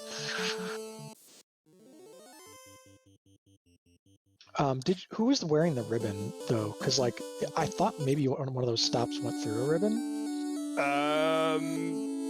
No, my ribbon was on my top red mage. So top red mage got taken down by damage, if I'm not mistaken. I think Kraken swung for a lot of damage. Okay. So yeah, but yeah, no, I remembered. I didn't touch life 2 on the Knight because usually I'll refuse using life 2 on the Knight because that's like the emergency cast. I'll use the white mage or red mage ones first because chances are if somebody's going to survive a fight, it's going to be the Knight. And in this case it did, and I just kind of forgot to actually do that, which cost me like 4 spots. Gotcha. That is a feels bad. Luffy, you had something that kind of made your run unique to everyone else on stream. You did a pretty long standing grind on the Naga water tile that rolled kind of low in the Volcano Armory. I meant to get just a few levels and charges of nuke before I went into Ice Cave, because I was going to go there first and just wasn't completely confident going in there with just like Ice and the Masa as my 2 spells, because I only had like 1 charge of nuke at the time. So I just wanted to grab 2, 3, 4 quick levels and get a few extra charges before I went in there. And then surprisingly, Ice Cave was fairly tame for the most part. It had those able to get through the in one mummies and shot. the images, I think, were the spooky things. Yeah, those images with Ice 2 were pretty gross. I ran into them right in front of Lich when I was trying to light my 4th orb, and they killed it was like a 6-pack, and they killed like 2 of my characters. So bless life 2, that's for sure. Yeah. Was that you, Sir Link-a-Lot, or was that you, Luffy? So someone went through Lich and only came out the other side with a single red mage that even got another encounter after Lich. That was me. Okay. And that last encounter, that Earth, I was like, I don't need to heal. It's right there, and I get the encounter and then see an Earth. I'm like, oh god. this is terrible. And he ambushed me too. So, and then hits me for 90, so I'm sitting there at 30 health. I'm just like, I need turn order and to hope that my red mage swings or I just wiped out of Earth. Literally one step away from getting out. Yeah, there were a lot of close calls that could have gone either way in this seed. I mean, given that people finished within minutes of each other, right? This race was basically a toss-up. Mm-hmm.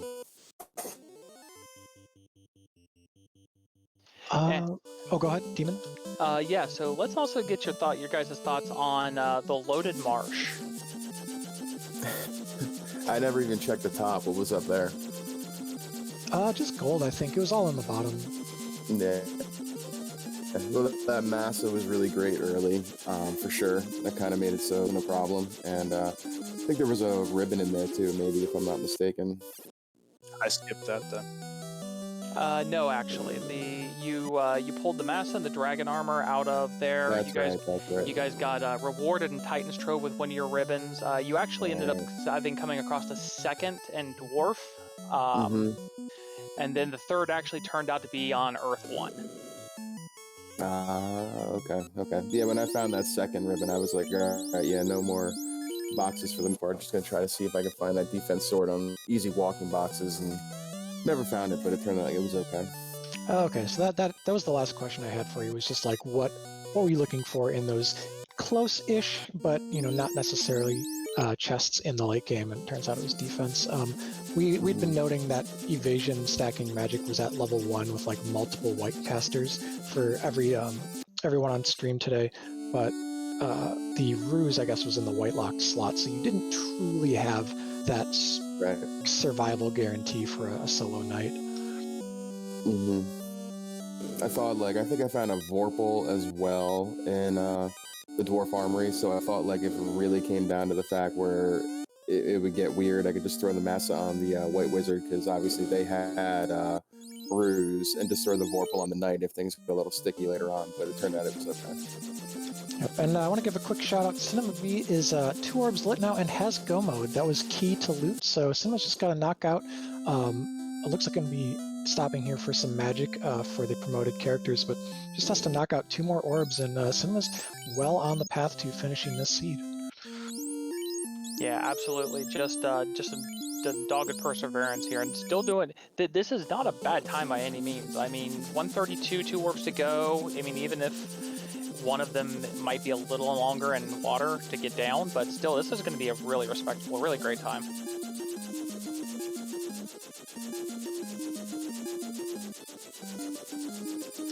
Do our interviewees have any more thoughts they'd like to share on the seed, the flag set? How are you feeling about the Fall League so far?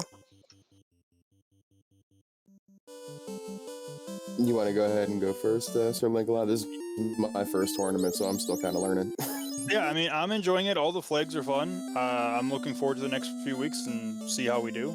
But yeah, hopefully I'll remember if my knight has a life cast, that when I'm past Kraken, that he has it, and not be like, oh, I have to solo the rest of this. Hopefully. Yeah, it's interesting. I think we all have a few regrets, maybe from our first runs, things that could have gone a little bit better.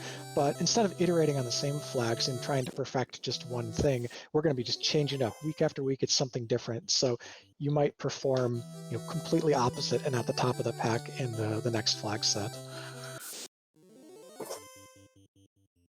Luffy, how about you?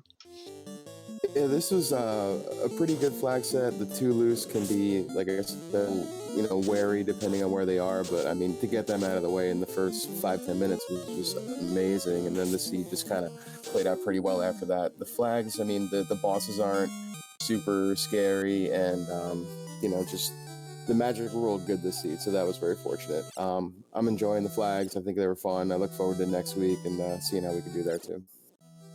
Awesome. And let's see. Trying to think of any more fun questions. Like you can hang around. Obviously, we're just gonna be casting Cinema B here, trucking through the Sea Shrine, going to Kraken, and closing things out. You said this is your first tournament, Luffy. How'd you find the randomizer? So I came across the randomizer on YouTube. I started watching some Z3 Super Metroid randomizers like about a year and change ago, and then Final Fantasy 1 popped up on my timeline one day, and I'm like, oh, I remember that from when I was a kid. And so I watched them for several months, kind of learned my routing and like the way I play from watching people like Fizzlebeef, Link-A-Lot, Greggly Puff, even you Cheese and Demon, like just watching you guys on the videos. And then found the Discord and joined the Discord, lurked around for a couple weeks before I said anything, and then here I am. That's awesome. Yeah. Shout outs to the YouTube channel.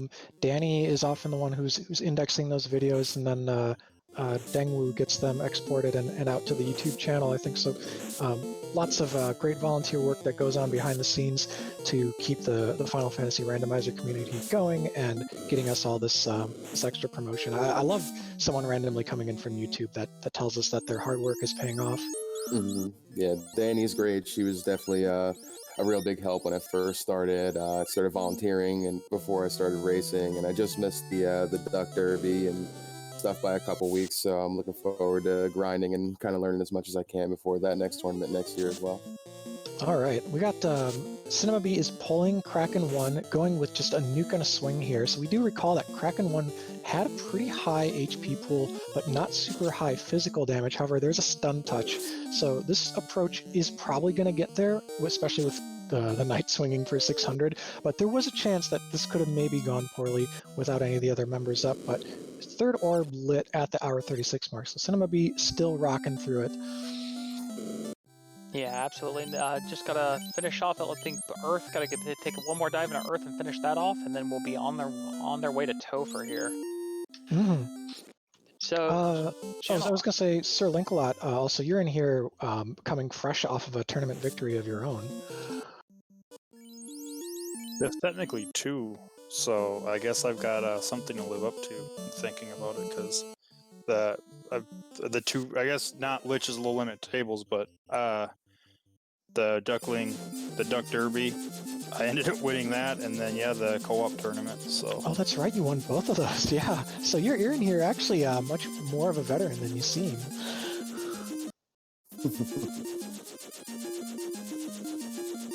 Yeah, how'd you make your way to the rando? I had been kind of watching the Final Fantasy 1 rando, I'd say probably before I started, probably like 6 to 9 months. I watched a lot of the spring tournament. It's something that I've been meaning to get into, just because outside of Legend of Zelda, Final Fantasy's like my favorite series, because I grew up with like the original Zelda and the original Final Fantasy and played the heck out of both of them. And it was just something I meant to do, and I decided, like, hey, let me join the Discord, because that's probably a good idea. And I literally joined the Discord the day before the first Duckling boot camp started up. Oh, all right. And I ran my first seed just to test it before anything like that. And I was like, oh, this is probably like the best time for me to join. So let me learn literally as much as I can in 8 weeks and see where I stand at that point. Yeah, Demon, I think you'd just been wanting to ask something before that? No, I was actually just going to get your guys' opinion. So you got through your first week. We got through first week here for you guys. So you got through classic flags. Next week is your free enterprise flags. Have you had any experience with either maybe even the Final Fantasy IV version or our variant of it here in FF1? What are you thinking about next week? So I've been practicing a little bit of free enterprise. I'm not truly too familiar with the Final Fantasy IV. I played a little bit as a kid, but it's fun to have that free airship. There's definitely a different strategy involved with that compared to some of the other seeds, which I mean kind of goes without saying. It's pretty obvious, but you would think that airship and having access to all these places, you can go everywhere, but you really got to think about your routing and really think about the decisions you make in order to kind of best put yourself in a position to have a good time. They're kind of designed to go fast, so you want to just kind of be smart about what you're doing right there. Yeah, great advice. The airship, when you get it really early in any kind of seed, it can kind of overwhelm people with information and possibilities. And it's actually, it makes everything fast, but it also makes, mistakes more noticeable, right? Like you have slimmer margins because you're supposed to just go to point A to point B to C and really knock everything out. And if you're indecisive, and it's still possible to clear the map very inefficiently despite starting with an airship. Mm-hmm. Yeah, it becomes a lot more of a routing, at least at the very beginning. It becomes a lot more routing the decisions you're making to, how are you doing this and adapting. If you find a key item somewhere, if it changes your route quickly, is that still the best route that you're taking? Are you going out of your way compared to where you were? Mm-hmm. And so Cinema B here went back to the spike tile in the volcano to get a couple more levels off the Nagas and waters before heading over to, I believe, Earth Cave, unless the Earth Orb is lit and we haven't marked it. No, I do believe we still have Earth Orb to go because I noticed we went in a couple times, but I think we've got warped out each time. Okay, yeah, that was maybe a supply check there. Well, he's been in Earth Cave, but let me see that start menu. That's all 4 orbs. Okay, so we were actually just missing the Earth Orb. Cinema B has done Earth Cave. We'll be ready for Topher right now, in fact, and just locking it in there with those last minute levels on the Nagas and waters, because once you know that you'll be 10th place, of course there's no shame in that, but once you know you'll be 10th place, you just want to finish, right? Secure that point, try and make sure that you don't wipe in Topher. You don't have any pressure as far as the time. Yeah, it's more just, slow and steady. Even being last, I mean, this is still going to be a very respectable time. It's more just slow and steady, wins the race here, get that point, just be safe about it, and make sure you get through. Mm-hmm. Giving us a bit of a tour of the second floor here coming in, was blocked by a gate on the left side there, the way this floor is divvied up. In vanilla, of course, like if you're just doing it for your first time, you don't have the maps, you don't necessarily know which way to go. There are actually multiple staircases and things that go the wrong way in Temple of Fiends, so there are a few avenues to explore. Sometimes you can go in here and level. You can get down to the Earth floor and take random encounters there, just with a quick trip down one of these stairwells. Yeah, the left-hand stairwell actually here after you come into the past will lead you down to the Earth floor, and if in a very desperate scenario, if you're behind in levels, you can cheekily get down there. Maybe you find some Gurmedusas and get some decent levels. Yeah, there's a lot of things on that floor that die to, like if Fire 3 is your best sweeper or something, it's a surprisingly good place to level because Earths and Gurmedusas are weak to it and Sorias don't resist anything. But through the loot plate, so Cinema B making good time here, is going to be on Lich's floor in just a few moments. I wanted to ask something else FFR related. What was it? It's fallen out of my mind. But I'll take this moment to shout out our trackers and crew for tonight here. We've had Shadow Flames and Static Pulse have been helping us out with both the on-stream tracking and keeping track of things in Discord, so the broadcasters are always up to date and have notes we can fall back on. And Dark Moon has been doing the restream here, bringing this action to you on Randomania, so thanks to all of them. Yeah, absolutely, and definitely give a shout out and a follow to our runners here. Luffy, Cinema, Wild Ham, Link-a-Lot, all putting on a heck of a show for you guys tonight. We had 3 really close. We had chaos on screen within probably 2 minutes of each other there at the end for those 3 runners. It was really great to see. And we are now officially on to the Fiend refight floors. This part of Topher, fun fact that not a lot of people are super familiar with, the encounter rate actually goes up every floor from here to the end. There's just slightly more chance of getting one compared to like a regular dungeon floor here, but then it steadily goes up to Tiamat's floor, which actually has the second highest encounter rate of any floor in the game, right behind the Bridge of Destiny. But regardless, Cinema B onto Lich, going with Swing, because we got a Katana for 5 hits while on that Ninja. Ice 3 coming out and Fire 3, so saving, or no, that's Lich's Fire 3. But it looks like, yeah, Lit 3, we're saving those nuke charges for the later Fiends, and that's totally understandable, with Lich not being likely to have a high HP pool. Yeah, vanilla Lich 2's low, so on 180 you're not going to run into something super high. When you have a party this geared with these levels, usually even an unbuffed knight is only going to take maybe 2 swings, and having that ninja on top, there's no reason to burn your resources if you really don't have to.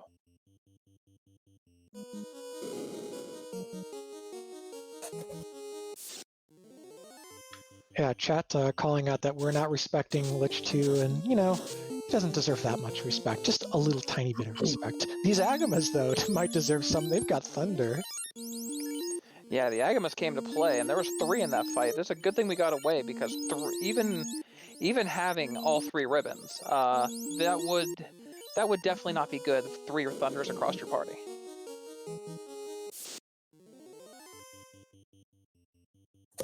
Oh, no respect to carry to either. We're just going straight for broke. Yeah, I mean, the HP is okay right now, and the only people that might die would probably be like the Ninja and the Black Wizard, so not a huge issue. But Carry doing us a favor and leading off with Ink, so that's a do-nothing turn. Those Inks are scattered into the pool from Kraken 2's vanilla skill list, and that was a low HP Carry, so did not deserve respect and didn't get it. Yeah, absolutely. And now we're going to be coming up to the first row, and we even know it here, the first row gatekeeper coming up to this Kraken 2, who, you know, hits pretty hard, has a bunch of spells on the table. I believe that was a lead-off nuclear we saw. Yeah, I think that's the first skill for Kraken. So dual threat, going to be coming at you with all guns blazing. It'll be interesting to see how Cinema navigates this upcoming fight. There are really a lot of philosophies on how to tackle these bosses. You know, do you gamble on low enough HP that means you don't do a single buff? Would you throw in a couple fast? Well, a fast maybe on the knight. Do you do one on the ninja? Do you temper anyone? You know, there's like every turn is precious. Yeah, and you always want to see the spells come out. Like, we know nuclear's in the table there, but you know, if we can get some spells out, some second level spells, some inks, anything else, or just anything that's not a swing and not a nuclear. I mean, every turn counts against Kraken 2, especially the first turn, because if you can get your evasion up, you know, 1 evasion stack is the difference between 8 hits and, you know, 4 hits. Oh, and there comes that nuclear, but everyone's alive. That's a good start. Yeah, just tossing out those nukes. Cinema B knows where it's at. Yeah, just right to the damage. Don't need to buff. Just go, you know, swing. Here comes the stop across. But ribbons and high levels, you know, that's not going to catch anybody. That's really fortunate there. Nobody getting caught by the stop.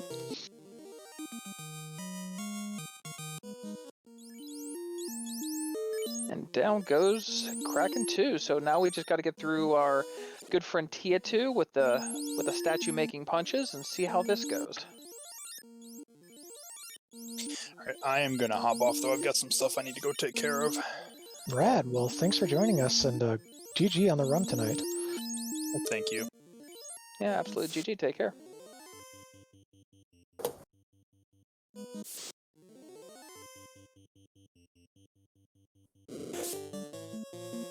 Run. We don't want any of these fights. Getting away is going to be pretty easy with a ninja. Ninjas have like a 97% chance to run or something like that. On to Tiamat 2. Don't cast Exit. It wouldn't do anything, but it certainly wouldn't help. Yeah, nukes are fine, but probably going to need to do at least a little bit of buffing. I see, he was looking for fast on the red mage who only had exit in that same slot, but ooh, the fast caster got taken down immediately by that nuclear. Yeah, unfortunately, the black mage decided to take a nap for the remainder of the encounter, and we will be sans some of those temper and fast casts. Yeah, the physical hits, thankfully not too bad. The ninja managed to soak one there. So we're just going to try and get through Tia with damage. Fire 2. Oh, wow, that red mage is alive with single-digit HP, able to get its nuke off. Certainly could be a close fight. The fighter is not even as healthy as I would like a fighter to be. Everyone's kind of on one knee. Zap comes out, misses everyone. Oh, but Tiamat thankfully dies. Not too big of an HP pool there. even got the fighter to level 25 off that. Yeah, got the 25 on the fighter, managed to stay up on 3 light warriors on 3 hit points on that red mage. Like we said, sometimes every level counts. 3 hit points is 3 hit points.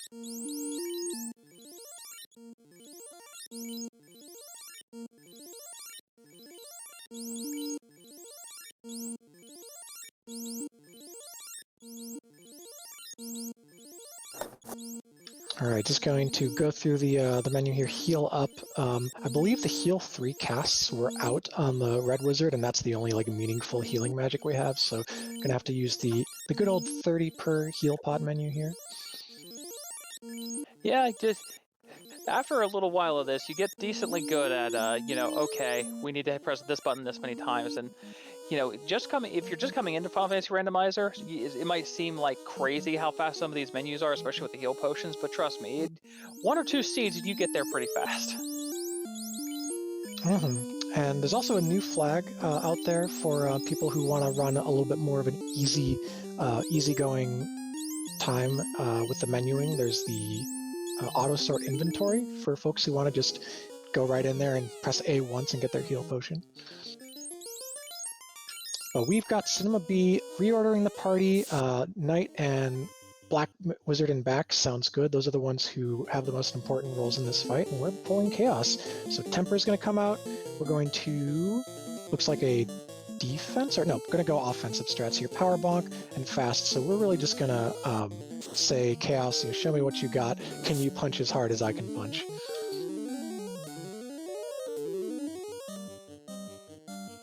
That was a 170 Chaos sunk into the Knight there on 2 hits, so not really terrible. I wouldn't worry too much about evasion stacking. We can just swing, and even the Ninja's going to help out. The Ninja did, a couple crits each round so far, 90 damage, 59 damage, so helping out. Yeah, you can't underestimate the Katana. I mean, on a high enough level Ninja, the Katana's going to carry nearly as hard as the Massa.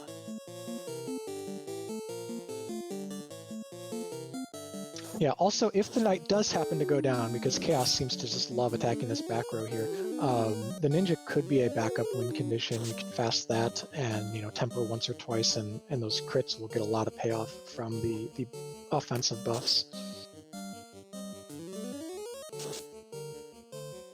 Yeah, fortunately got that 3rd defense sword out, so I think it's going to be max evasion stack, so unless it's a crit, it shouldn't be coming through here. Yeah, Chaos, the targeting has just been like right for the melee carries, but no damage there, so that was a really good turn. Yeah, even with 3-4 punches here, nobody's down, and even with no healing, it's been pretty solid. Wow, and the red mage there contributing as well, so everyone's getting in on this fight. And now we're just down to nukes for the Black Wizard. We've done enough buffing on everyone else. I will say this is kind of a high evade Chaos, because the Ninja was hitting once before Fast and 3 times after Fast, and the Knight's only getting 5 hits, I think, out of a possible 10.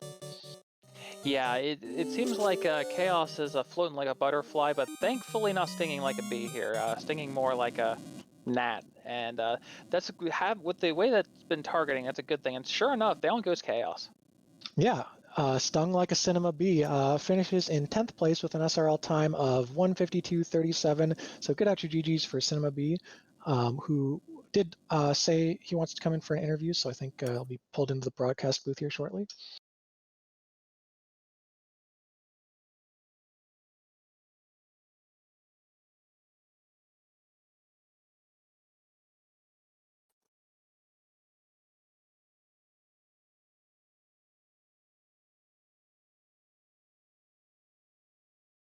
Yeah, Sentiment definitely coming through, showing us who needs white magic. All you need to do is have a defense sword and a bunch of offensive buffs, and you can just take down everything. And we are joined by Cinema Bee in the broadcast booth. GG. Thank you very much.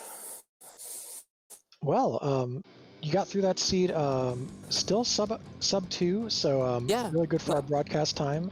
What did you think of the adventure that you had? There was a couple times that I just forgot that I had an incentive location to check, so I, with some reason, went to go full clear sky before I did ordeals, which was silly. And then I also forgot I had the crown earlier, so I was kind of like winging all over the place looking for the floater. But I just got off a 6-hour flight a little bit before this, so. Oh wow, okay. But it was fun. I thought that the party that I had went really well with the seed. I got all the magic I needed, with just the red mage wizard. Yeah, overall, it was really good. I think, if I just, routed a little bit cleaner, it was more obvious if you just hit the incentive locations, you just got through really quick. But for some reason, I just, kept winging from one edge of the world to another. I don't know if you noticed, but when I was in Sky, about halfway through Sky, the switch flipped, and I was like, I don't need to full clear this. I can go to Ordeals. And I just ran through the rest of it. And then that got me everything that I needed. And I was like, this is why people were finishing so quick. Yeah, I think this seed, as long as you were hitting your incentives, and as long as, honestly, if you made the Matoya trip, which the only person on stream to not do that early was Wildham, he was pretty late to that canal. As long as you hit that stuff up, the seed kind of handed everything to you. It was all laid out pretty nicely. Good gear, good magic. Yep. And your party was definitely really strong. I think Fighter Thief Red Black is a staple in these kinds of flags. Mm-hmm. And the ninja even was carrying its weight in the late game there. It was helping you deal damage to those fiends. Yeah, definitely. And then I was definitely a little sloppy in Topher, but I was a little tilted just because I knew I had really blown the routing, but I had I went and grinded just another 3 or 4 fights in the volcano just to make sure I could get through. And actually, that was mostly to get life 2 on the fighter, because he didn't have any spell charges at that point. I wanted him to have at least 1. So yep. I went and did that, and I just did the fights. I didn't even use all my nuke charges. I just got 3 in, and I was like, okay, this is good. Because the gear was so good. I had 3 ribbons, all the weapons, The early Massa was nice. I threw that on the Thief in the early going because I had good weapons for the Fighter too. So I was just like, well, this way the Thief can hit people. Oh, well, yeah, that's an underrated kind of strat. When you've got a Thief, pre-promotion, most people think they don't do anything besides run. But if you have something for your other melee carry already, then the Thief is going to have the highest hit percentage to carry that Mazza with. Mm-hmm. So the gear was good. I like the flag set a lot. It was I did get a little bit of a practice run in a couple days ago just to get used to, because I a lot of the flags like this has the full extended progression, so you've got the docks everywhere, and so I knew I needed the floater, get to the northern continent and everything. So I felt like I was pretty set up, but just spacing that I had the crown was not good because I full cleared Earth for no particular reason. I think I might have still been looking for something loose at that point. I don't remember. But anyway, if I just gone incentives first and just kept that in the forefront of my mind, it would have gone a lot faster. So I definitely learned a lot going through it. And I'm super excited to go back and rewatch the race later, because I definitely learn a lot more when I'm on the restream, because I can see what other people are doing and hear the commentary.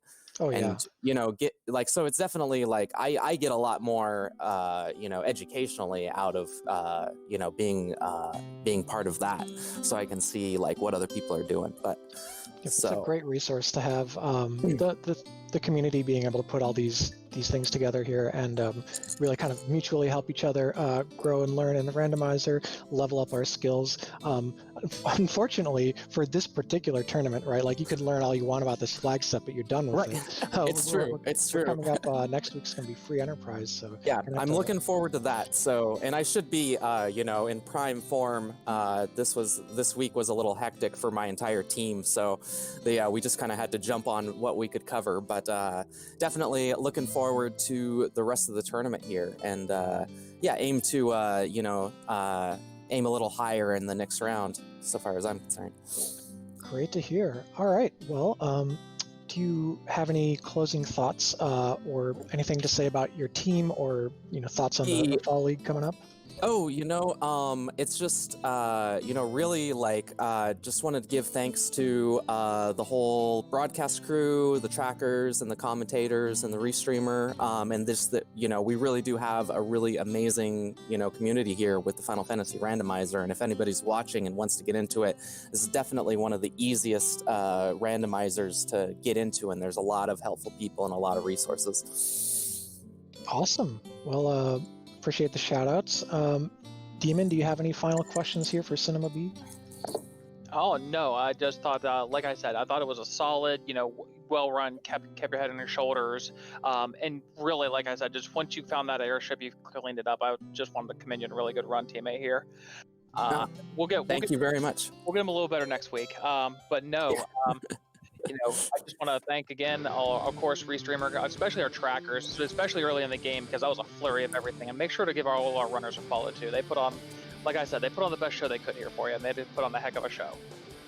All right, sweet. Well, for fans out there watching in chat still, you can go ahead and check out our Discord. It looks like Danny already linked, but I'm linking it again if you want to join up. The next broadcasts, for this week, there's one more race. It's going to be Saturday at 1 p.m. Eastern, and then Sunday we'll be starting the first race of the next week in the evening. I believe that's 8 p.m. Eastern.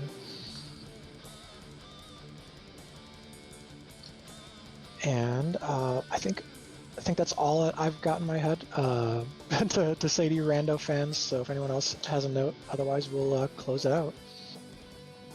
No, just thank you everybody for tuning in. Once again, stay tuned. We always have our fall race going on for the next few weeks. We've got always tune in and keep an eye on the Discord as well. We've got our Iron Gold that's going on, and we've got all kinds of random mania game action coming for you for Final Fantasy Rando here in the next coming weeks and months. All right. Well, have a good night.